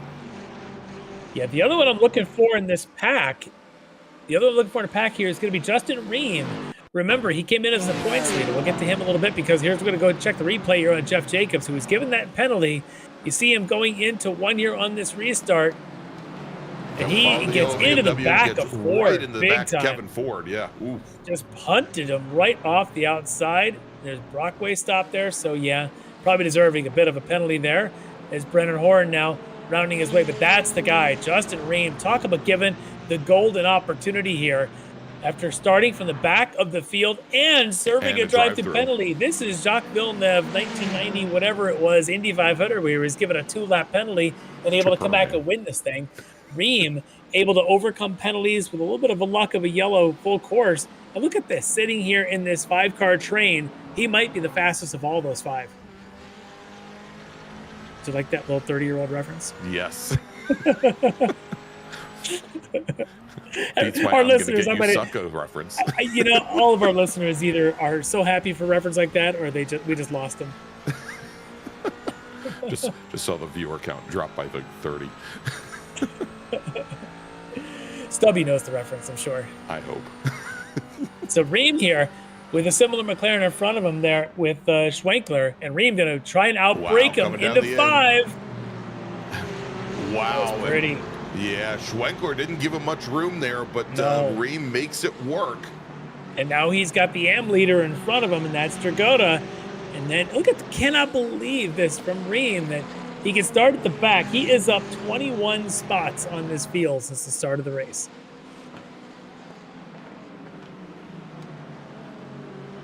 See if he can make a move into Canada now. He's going to try and set up Dragoda, who's going to try and draft off the back, of course, of the D2D driver there, Brennan Horn, in front of him. This is the next pack back. That's Ian Patience, just ahead of Sterling, Belney. You got Brad Husty in there from midfield. Jenkins in that mix back there, his teammate. A little bit further back out, Neil Weston in the Porsche. So you got this little train here of about 7 cars, all stacked up as they head down to the kink. Oh, and running a little wide there. Belney gathers it back up. All right, so let's see. As I'm looking at barely a daylight between the back of Dragoda's car and the front of Ream's McLaren. Just not much daylight at all. Look at the Brennan Horn flashing the lights, giving the old high mom wave there as he comes around the final quarter up the front straight. But look at Ream. He just wanted us to stop looking at his feet, that's all. Hey, it's his fault putting the camera there. That's right. Dragoda, I don't know if he can do anything here to hold off Ream. He might just be being Ream's drafting partner at this point. Ream's going to do the same thing to him he did to Schwenkler. Outbreak him into 1. There he goes. He's going to give it a shot. No, he's going to stay in. No, he does get ahead of, he gets ahead of Dragoda, but he's in behind now up to 3rd in class, 3rd overall in GT4s. Ream is on the charge. Now remember, Ream finished as your winner 2 weeks ago at Indianapolis. Also won a previous round. He's currently your points leader in GT4 AM. So we'll see here coming into the pit lane now. Bobby Childs. Interesting. Bobby, this is very interesting given the he was given a penalty. It looks like for too many incidents. It says here issued drive-through for car 88 for 26 incidents. Oof. Bobby's a bad boy. That's right. Well, he'll serve that penalty and get back in the way. It's too bad too. Actually, he was having a really good race there, having a good battle with some of those guys in that mix. So he'll drop to the back of the field as Ream now has gone around Horan. The only left is Barrios in front of him, and it took one lap to go around the last 3 drivers. This is an amazing run for Justin Ream, coming from the back of the field, up 23 spots. Well, we saw earlier Ream was the fastest driver on course before the full course caution, and he has run almost a full second faster at points during this race than Mariano Barrios. Yeah. So we'll track here as time is starting to run down. The daylight behind him, you can see to Brennan Horn and to Leo Dragota already a couple of tenths, almost a second back. That's just amazing how fast that's happening. Well, now though, Dragota would love to get around Horan to try and pick up that one spot as we flash to the front of the field here. There's Schwenke and Violet side by side as they come out of the kink, getting around the 60 there of Chris Thorman, I think that was. And now they're side by side through the kink, or through Canada. Striker's right behind them. That's Mike Dam right behind him. Wow, and there we go with some of that GT4 traffic sitting right in the middle of the track. And Schwenke taking advantage to get around Eric Violet. And there's Dam in very close proximity, sitting right behind the 89 car. Yep, so you got 2 Orions with Violet between them and the D2D. Is Ream now going to try and go for the lead of the race? Not going to get it here at 3, but talk about pushing your competition to a bad line. Ream now with a much better exit. Could use a little bit of draft. McLaren on McLaren as they head down underneath the Cheese Bridge, down to 5. We'll see if Ream can make the pass under braking. It's going to be a defensive line, though, I'm sure, for Barrios. Yeah, Barrios sticking to the outside. So you see Ream, he's going to try to open that corner up. And it was interesting, Larry, watching him come into 3, where Ream tried to do the over-under and was actually able to pull up almost alongside of Barrios, and then realized, I probably ought to use the draft to get down to turn 5, and he just kind of got out of the throttle, backed up, and there you go. He's now flashing the lights, trying to get Barrios to lose attention. Only thing is going to help him right now is either help from behind, which of course Brennan Horn's trying to do, or some lapping cars of the LMP3s to come through this field and hopefully put some daylight. That's, I think, right now is what Barrios needs. He needs a little help because Ream's raw pace is going to overtake him at one point or another in the next 17 minutes. But if he can get some help from the LMP3s, perhaps they can help separate these guys a little bit. Ream, though, is just angry. He's just a full-on shark in the water right now, attacking to the back of Mariano Barrios. And even there, coming out of the kink, you see the 2 of them separating again from Brennan Horn. And here come the LMPs. Yeah, it's all right. Let's take a look. Incident between the 51 and the 42 under Brist review. is the 51 and the 42. I don't know what 42 is, but Brist is the 51 for sure. 42 is Brandon Whitworth, yes. All right, well, here they come. Here comes your leaders. You got Schwenke, you got Violet, you got Dam, and you got a train of GT4s in front of them. This won't take long.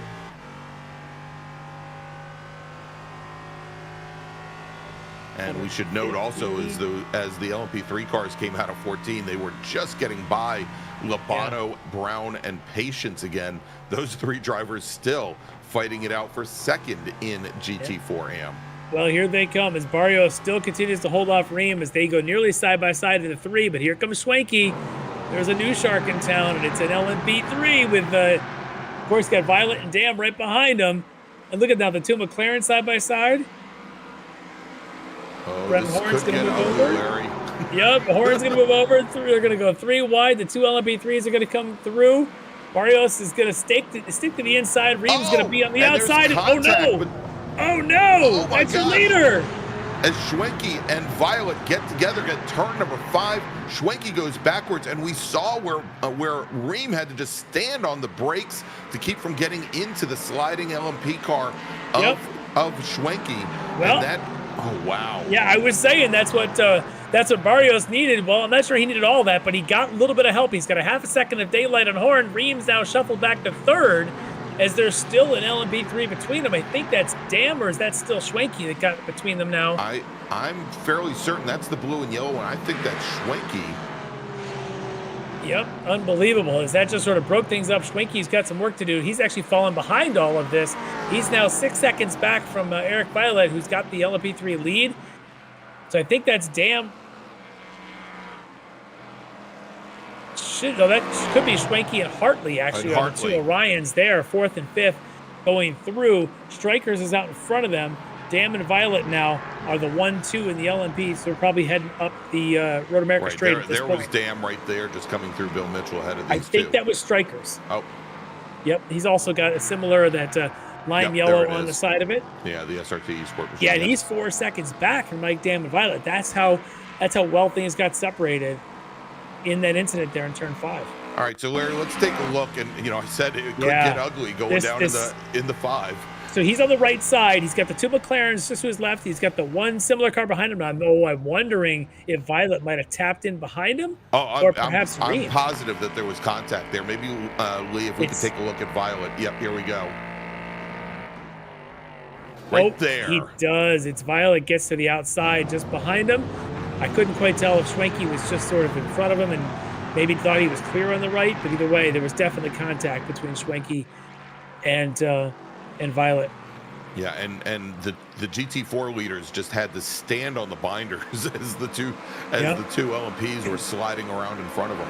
Well, the LMP crowd continues to shuffle through the GT4 crowd as you still have Dragotta in there, now shuffled back to 5th in line of all of the GT4s. It's still Barrio, but that's Schwenkler, and then the 25 of Marlon Jones. But that's Schwenkler, who was running up in that top 6. That's Jones in the lead paw entry there in his LMP3, waiting out the crowd. That's a tough place to watch the crowd go by. Oh, and so we should also note here, Larry, that and I don't believe they're all that far off in AM. It's still probably around 10 car lengths or so. But Alex Brown and Chuck Labano, who had been fighting it out with Ian Patience for second in AM, they only have David Payton between them and Leo Dragotta at this point. Well, I can tell you that they have issued a 10-second post-race penalty to Eric Violet for avoidable contact. That's your race leader now given a 10-second penalty. So as it sits right now, you can see the standings. He would drop to 2nd, to 3rd, to 4th, to 5th. He would end up 5th. If the race ends up right now with Dam, Striker, Schwenke, and Hartley all going past him. So, of course, he's going to want to hustle this pace and try to up this up a little bit.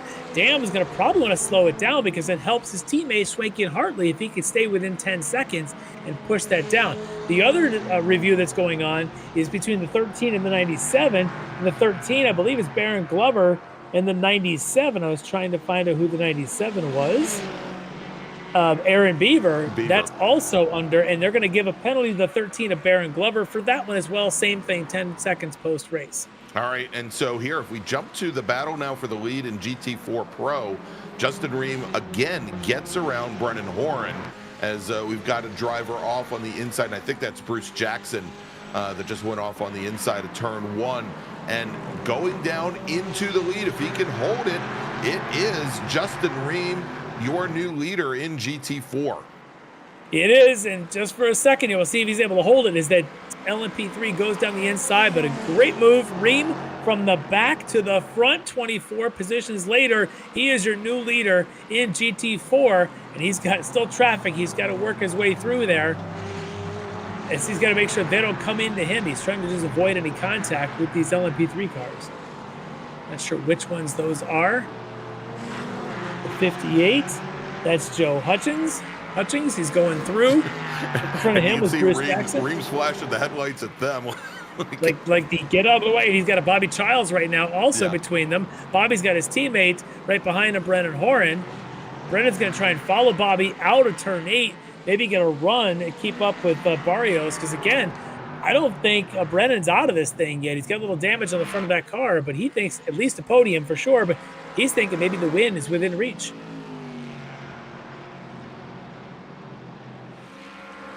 If he could just shove his toe in there, maybe he can have himself a second place position. I had to use the pun. It was just too easy. All right, so here we go back to the lead for the moment here. Eric Violette and Mike Dam. Again, Violet with a 10-second post-race penalty coming to him that would drop him down into 5th.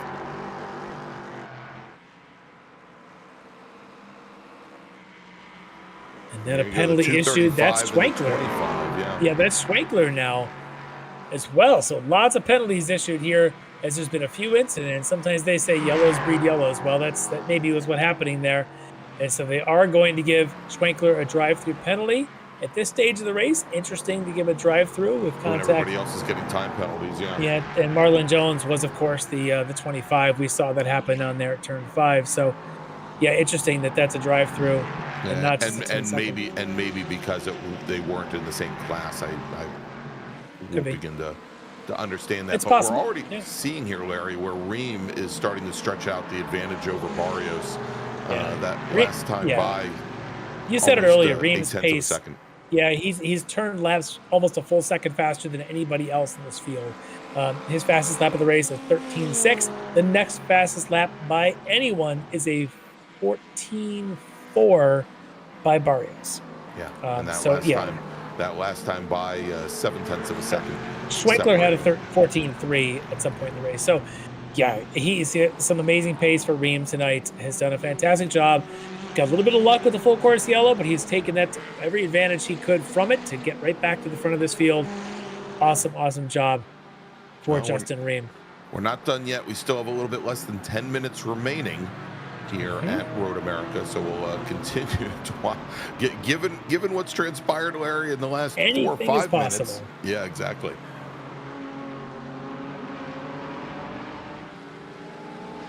Yeah, so looking at these guys, of course, there's Weston in the Porsche.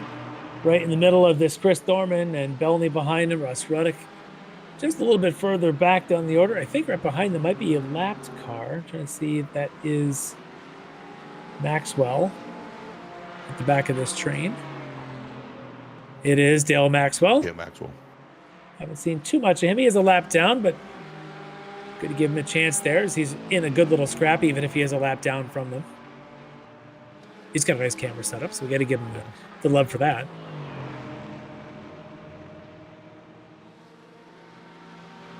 I just feel like he just looked at us. His eyes peeked at his camera. As Alex Brown in the collusion Mercedes, again in the battle of the Canadians here. Canadian pride on the line ahead of Chuck Labano. Keep in mind, your race leader is Justin Ream. He's also a Canadian, so Canadians are strong here in Wisconsin, not too far from the border. That's right. So this is the battle for second in AM, and Labano had held that position for the majority of the race as Brown now gets around him.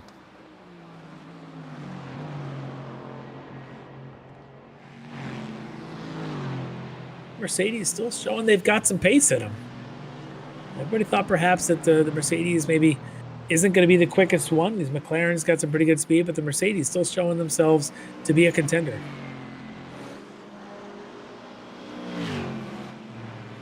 Another one of those Mercedes drivers, Brennan Horn, sitting in the 3rd spot. Still under fire, though, from the young Leo Dragotta in the AM lead. I'm sure Leo would love to pick up one more spot when it comes to points and extend that, get up there and extend that lead in the points championship.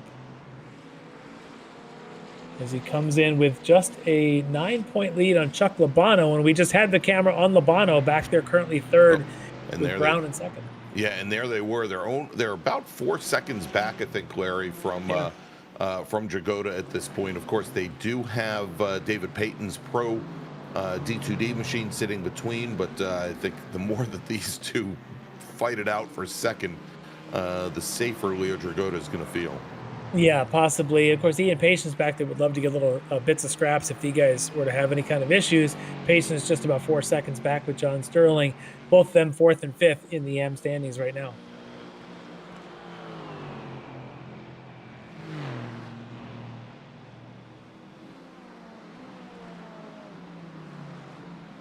Well, David Payton looks to be hungry as well, want to pick up some valuable points here in the back of Dragotta. Remember, Dragotta at one point led this entire field, still leading AM, as you talked about, by those 4 seconds, but losing what could be critical points here in that battle with Labano, Patience, Sterling.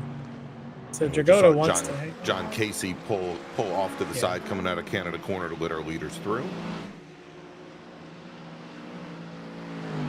I just wonder if Leo's tires aren't on that Aston are not holding up as well as the Mercedes, because the Mercedes and the McLarens look to be just a little faster at this stage of the race.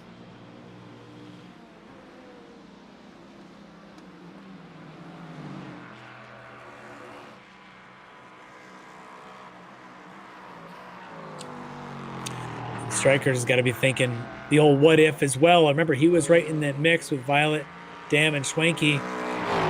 Schwenke had the bump from Violet. Striker's kind of had to slow up, but now he finds himself 6 seconds back from the front two. Still in a podium position, but I'm sure he'd love to be mixing it up the front two. And these two, Dam knows he can win this race if he just has to stay within shot. I'm sure he'd like to win it on full-on merit, but and again, in a series like this, as tough as it is, top to bottom talent, you'll take a win any way you can get it. And just for those keeping notes at home, he's another Canadian.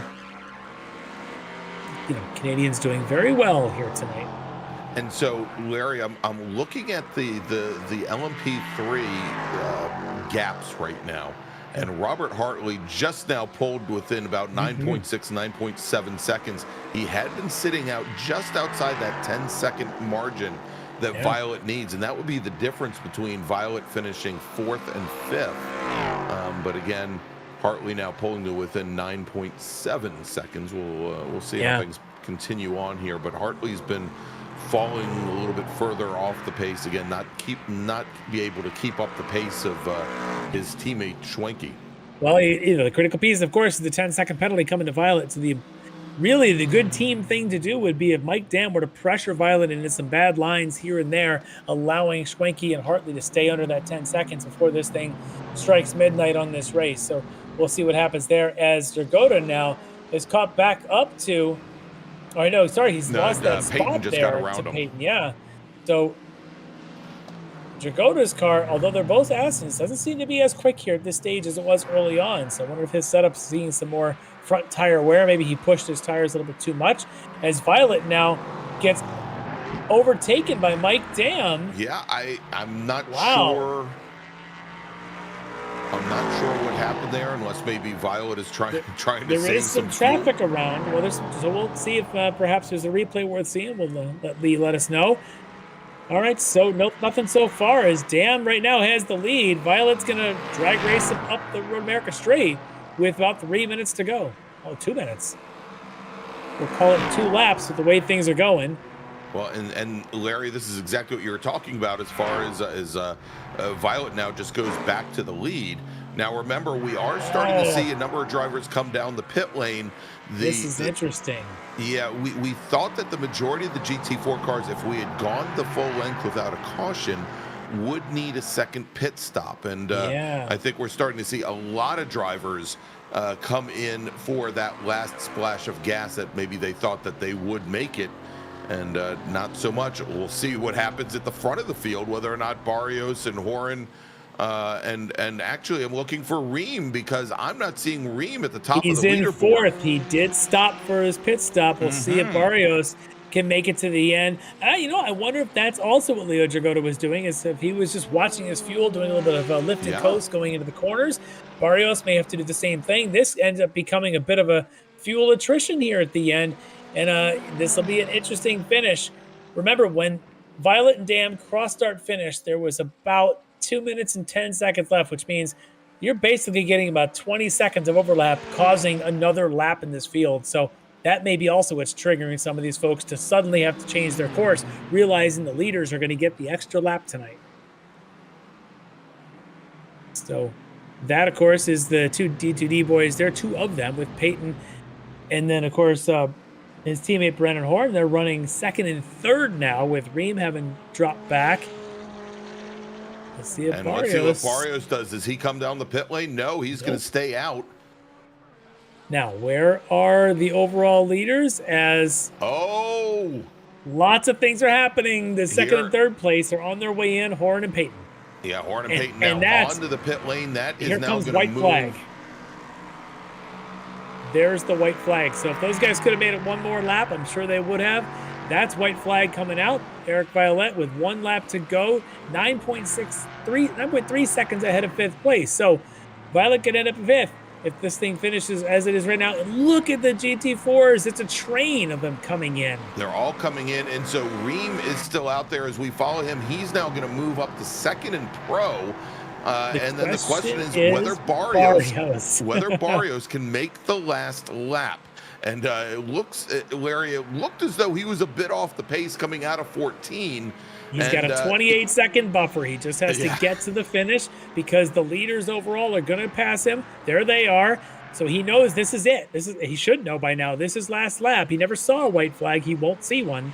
And Larry, he's doing 98 miles an hour right now going in the 7th. So he's still got good pace at this moment. He's got to go about 2 miles to see this checkered flag and get a win here.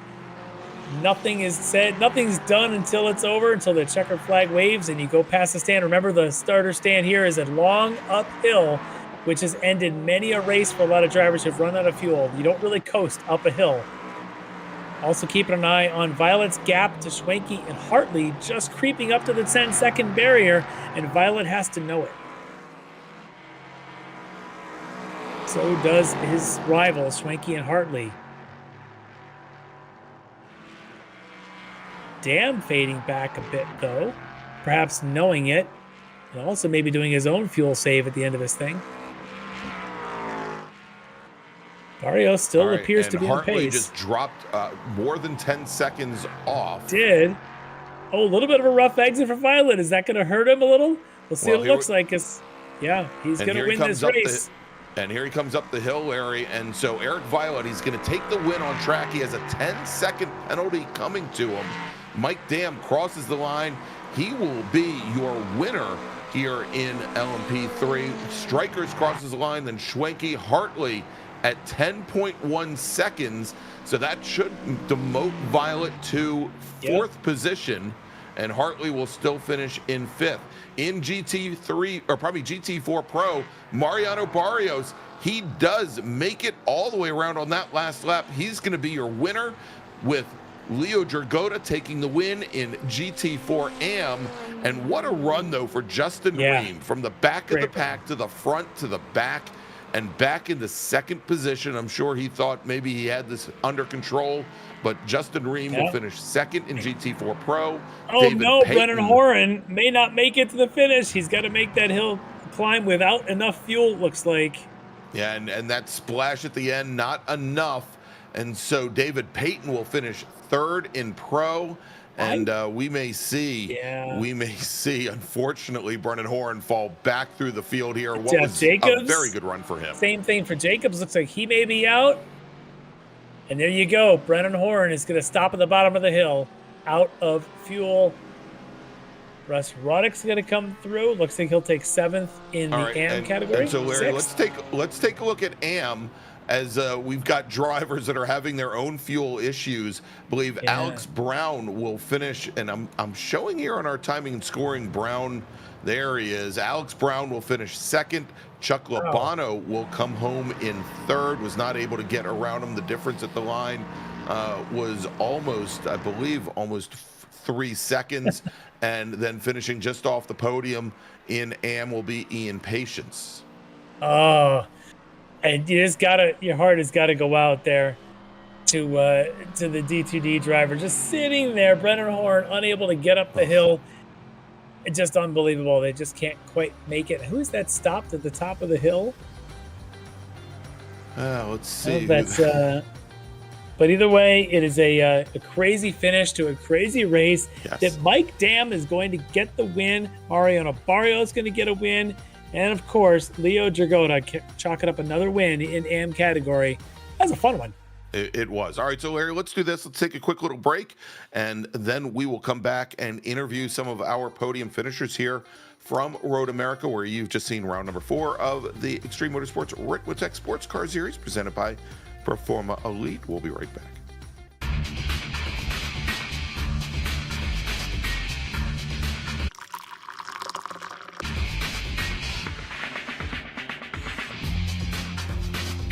Extreme Scoring to do the work for you.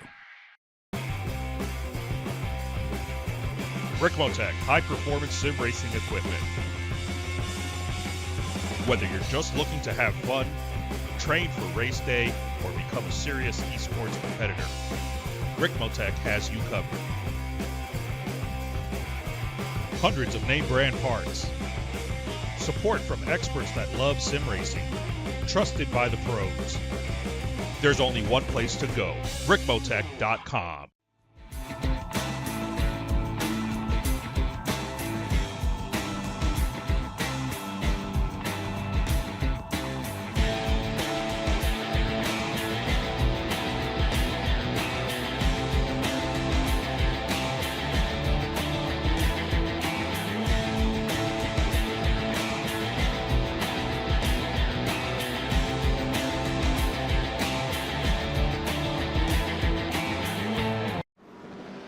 The search is over.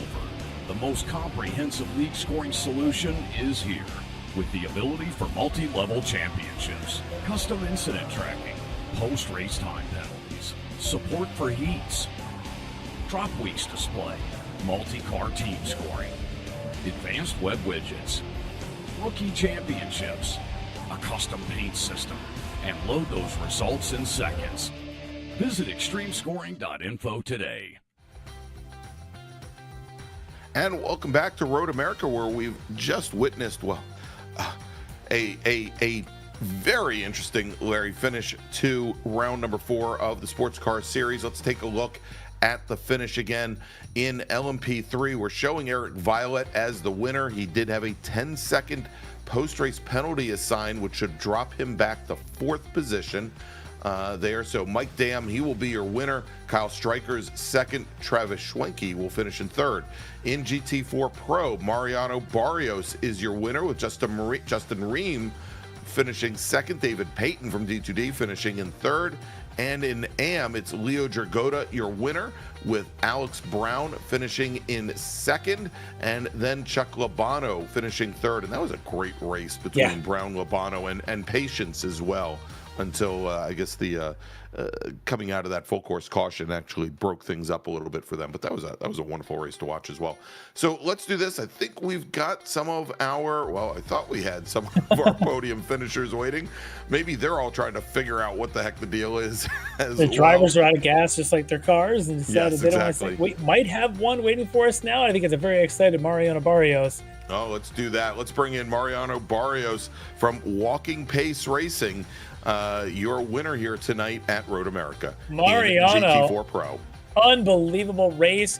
You were battling it with Leo Dragota for a long time. The yellow comes out. All of a sudden, you've got Ream on your tail.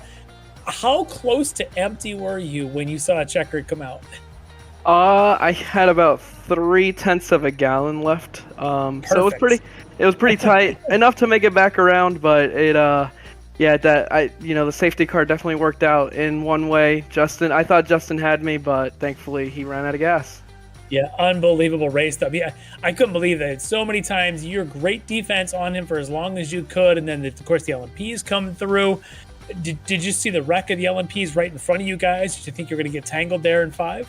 Yeah, it was hard to miss that. I saw that spin and I just thought, let me tuck inside. I figured they'd be sliding out, and Justin did a hell of a job to avoid it as well. So it was just a matter of trying to stay clean. It was pretty chaotic for the most part. Oh, it was just utterly insane. The whole night long. I mean, you and Leo, even though he's the AM leader, you're the pro class leader. You guys had a great battle for about half of this race. I mean, I just haven't seen that much fun, you guys. I don't know if you were watching the rest of the field or didn't care, because you guys seem to be having a good little scrap.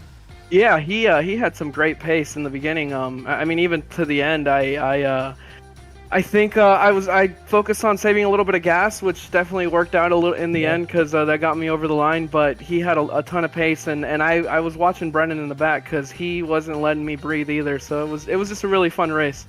Yeah, it looked an absolute blast. You've been in this series now all of about 2 races, right? 2 weeks ago, you get a podium at Indy. You come up here and you get the overall win in GT4s.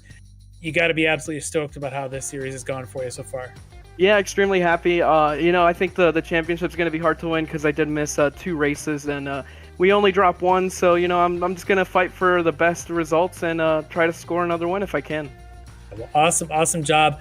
But I'm sure you got some folks you want to give a thanks to for helping you get to this victory. Yeah, I mean, most importantly, I want to thank my wife. She's always supporting, watching the races. Our cat that's keeping her company, and also the folks at XMS for putting on a great series. All right. Well, congratulations, Mariano Barrios, with the victory here tonight. A little faster than walking pace, but a win is a win, and it's awesome. Good job. Thanks. Have a good night. All right. Thanks so much to Mariano. All right. Let's move on now, Larry. We're going to bring in our GT4AM winner tonight from Rennsport Racing. It's Leo Dragota. Leo, oh, what a crazy night tonight, huh? I just talked to Mariano, the battle you two had, but then all of a sudden the rest of the field comes through you after the yellow comes out. What's your strategy? You trying to maximize points by staying in front of them, or are you just solely focused on the AM win? Totally, I guess both actually. It's nice to stay with the pros, because then you kind of draft them, you kind of go into their like little group and you kind of fall away. You go away from the AMs, and then that kind of helps you with like fuel and tires and all that stuff, and then you're on their strategy, which also helps. Yeah, as the race started coming to the end, you had Justin Riemann come up into there. You had Brennan Horn right there with you guys. You had Chris Thorman in the mix there with you. But you were one of the only two, I think, that didn't stop for fuel at the end. Is that right? Yeah, I was fuel saving at the end like crazy. That safety car really helped save that fuel. Yeah, I got to ask, how much did you have left in the tank? That just a couple tenths? I think I ran out. I think it went to 0-0 at 1. Oh, that's how you do it. That's perfect strategy. You can give the crew chief an extra soda pop here at the end of the night. But so awesome job getting the victory here in the AM category. But I'm sure you got some folks at Rennsport you want to give thanks to. Yeah, Lucas, he did practice with me all night. And then you guys for the stream, everybody at the league. And then I also want to thank my endurance team, Ken Copeland especially. We did Petite Le Mans together, and it was really fun. We got 5th. Nice. Yes. Oh, also my parents for supporting me all the way through. Of course. But that's an awesome job tonight, Leo. Great job getting the win here, and I can't wait till we can get you and Lucas on the podium here one of these days. I'm sure it's going to happen. So congrats tonight on the victory. We'll see you again next week. Yep, thank you. All right, there you go. Leo Dragota from Rennsport Racing. And Larry, let's we've got a couple more folks jumping on in. Let's bring up our second place finisher in LMP3 from SRT Esport. It's Kyle Strikers. All right, Kyle, crazy night tonight. You came in getting a win earlier in the season. You probably wanted some good points here tonight. You're going to go home in second, but that was a nutty race. So tell me a little bit about it from your side. Well, it was crazy to begin with. I actually should be running over in the PRL right now, but unfortunately this race ran a little bit long, so I had to miss that league race. And as I'm tuning into the broadcast, I realized I finished second. So that's awesome, but all around crazy race, super intense. Had a really tough start. I think I got made some contact coming down turn 3 on the first lap, and that really threw me back. Ran, pretty decent, but was just caught up, behind slower P3 traffic. It's just so hard to pass here. But that caution came out, and then that really kind of put me back into my groove. As soon as the green flag dropped after that, I was dialed in. I don't know what it was. I think my pit crew must have added some nitrous or something, because the car was hooked up, and somehow, some way managed to get up almost in that front pack. Yeah, no, you definitely did. You were right there with that group there at the end. And then of course the penalty assigned to Violet for the incident there in 5. And you were right in the mix of all that too. You guys had the leaders in all the GT4s. You guys had all the leaders there in the LMP3s coming together. And then the contact between Violet and Schwenke. How close were you to that? And did you realize how things had shaken out once that hit happened? So I saw it happen, and at that point, the top 3 at that point was all checking up. So that really made me kind of close the gap, and I was on Mike Dam's bumper, coming down the straightaway, and it just looked dicey. It looked like we were 3 wide and like 4 rows deep. It was really crazy, and saw it, Travis get a little loose there and spin out, and I knew I had to capitalize on that. I mean, him, Mike, and we've all been in a championship battle the last few races, so capitalize on that, but super intense. I really wanted to try and get around Mike there, but there was just too much traffic. I feel like we would have caused a Talladega-sized crash if I, try to make it 3 wide coming through 3 and 4 there. Yeah, well, it's a nice job to keep it together there and to not cause the Talladega wreck. That's always a good thing. But in the end, with the penalties assessed and things, you get to get up. You were on a podium, and now you're one step higher into the second spot. So awesome job there. It's going to help you a lot in those season points. But I'm sure you got some folks you want to thank, perhaps some teammates. Yeah, all the guys over at SRT Esport Racebox Sim Racing, my karting team, ANS Performance, as well as ComCard as well. Without those guys, I wouldn't be here and be running so fast and competitive in the series. Looking forward to maybe contending for a championship when it's all said and done here.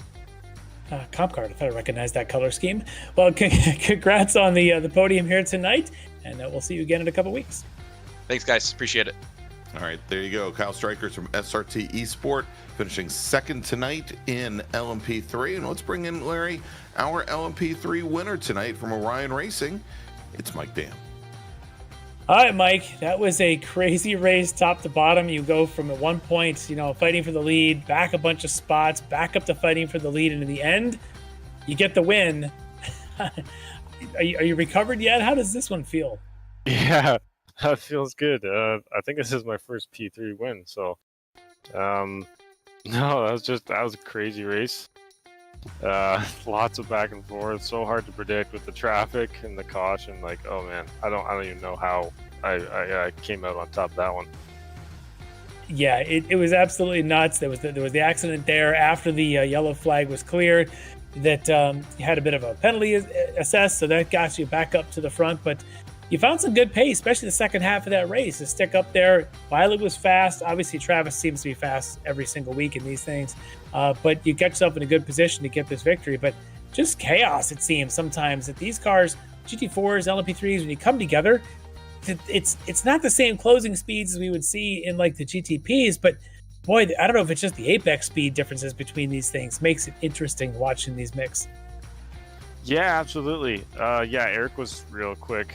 I don't know if I would have beat him one-on-one. But just the interclass battles. I mean, I think it was more the urgency to get by rather than lose a second or two through the apex of these corners. So, I mean, early on, driving, fifth in that pack there, it was absolutely, you're just guessing what was going to happen and putting yourself in kind of an advantageous position and hope for the best kind of thing. So, no, that was really fun. Really enjoyed that. Kept you on your toes the whole time. Yeah, it was a good fun to watch as well, and I'm sure from the driver's seat it was even more exciting. But for you, it's a victory, well earned, well fought, and it's going to end up putting the three of you, I think, about 4 points separating the front three in the point standing. So you can go and trash talk to the boys about that one afterward. but right now, you can give a thanks to whoever you want here, having taken the victory. Yeah, big thanks to Travis. He puts a lot of work into the setups. To all the guys, Robert Hartley as well. Everybody in this league, they make it what it is. Really fun battle and really competitive at the top. Thanks to you guys for broadcasting. Kevin, Jeff, Bobby, Russ, whoever, is part of the staff here. Thanks. Well, congrats again, Mike, on a very hard-fought victory, and this is turning into being a very tight season, and that we can't wait to see how it goes next time out. So congrats, Mike. Thanks, guys. All right, there you go, Mike Dam, your winner tonight in LMP3 for Orion Racing. All right, and so, Larry, let's go and wrap things up here. We'll do it by taking a look at some of the events that we've got coming up next week, for example. And that is Monday night, October 16th. We're going to be heading to Michelin Raceway Road, Atlanta. I understand you were there just a week ago. Yep. But it's going to be round number 4 of the Ricmotech World Challenge. That's for our GTP. See, not GTD, GTP, LMDH, what have you. GTP cars and GT3 cars. Actually, did I say we're going to be at Road Atlanta? I believe was last week. That is incorrect. We're going to be at Le Mans for 90 minutes. So let me correct myself there. Going to be at Le Mans for 90 minutes. We'll have to talk to Kevin Ford about the information he provides to me. And then in 2 weeks, October 23rd, you're just stuck in Petite Le Mans, which was Road Atlanta, and that was all last week. We're all Le Mans now, the real one. The real one and the long one. It's one of our, I think, 2 90-minute races on the season. It is. And so in 2 weeks, the Sports Car Series returns. It'll be round number 5.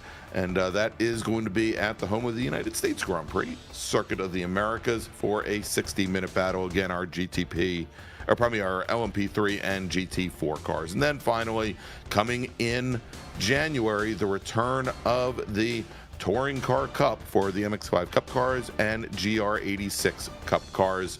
And we'll give you more information as we get closer to that. If you want to find out more information about our series, go to xmsracing.com. And so for Larry Lefty McLeod, for Lee Thompson back behind the scenes, I'm Greg Ginsburg. We'll see you next Monday night at 8 p.m. Eastern. Have a great week, everybody. Ricmotech, high-performance sim racing equipment. There's only one place to go, ricmotech.com.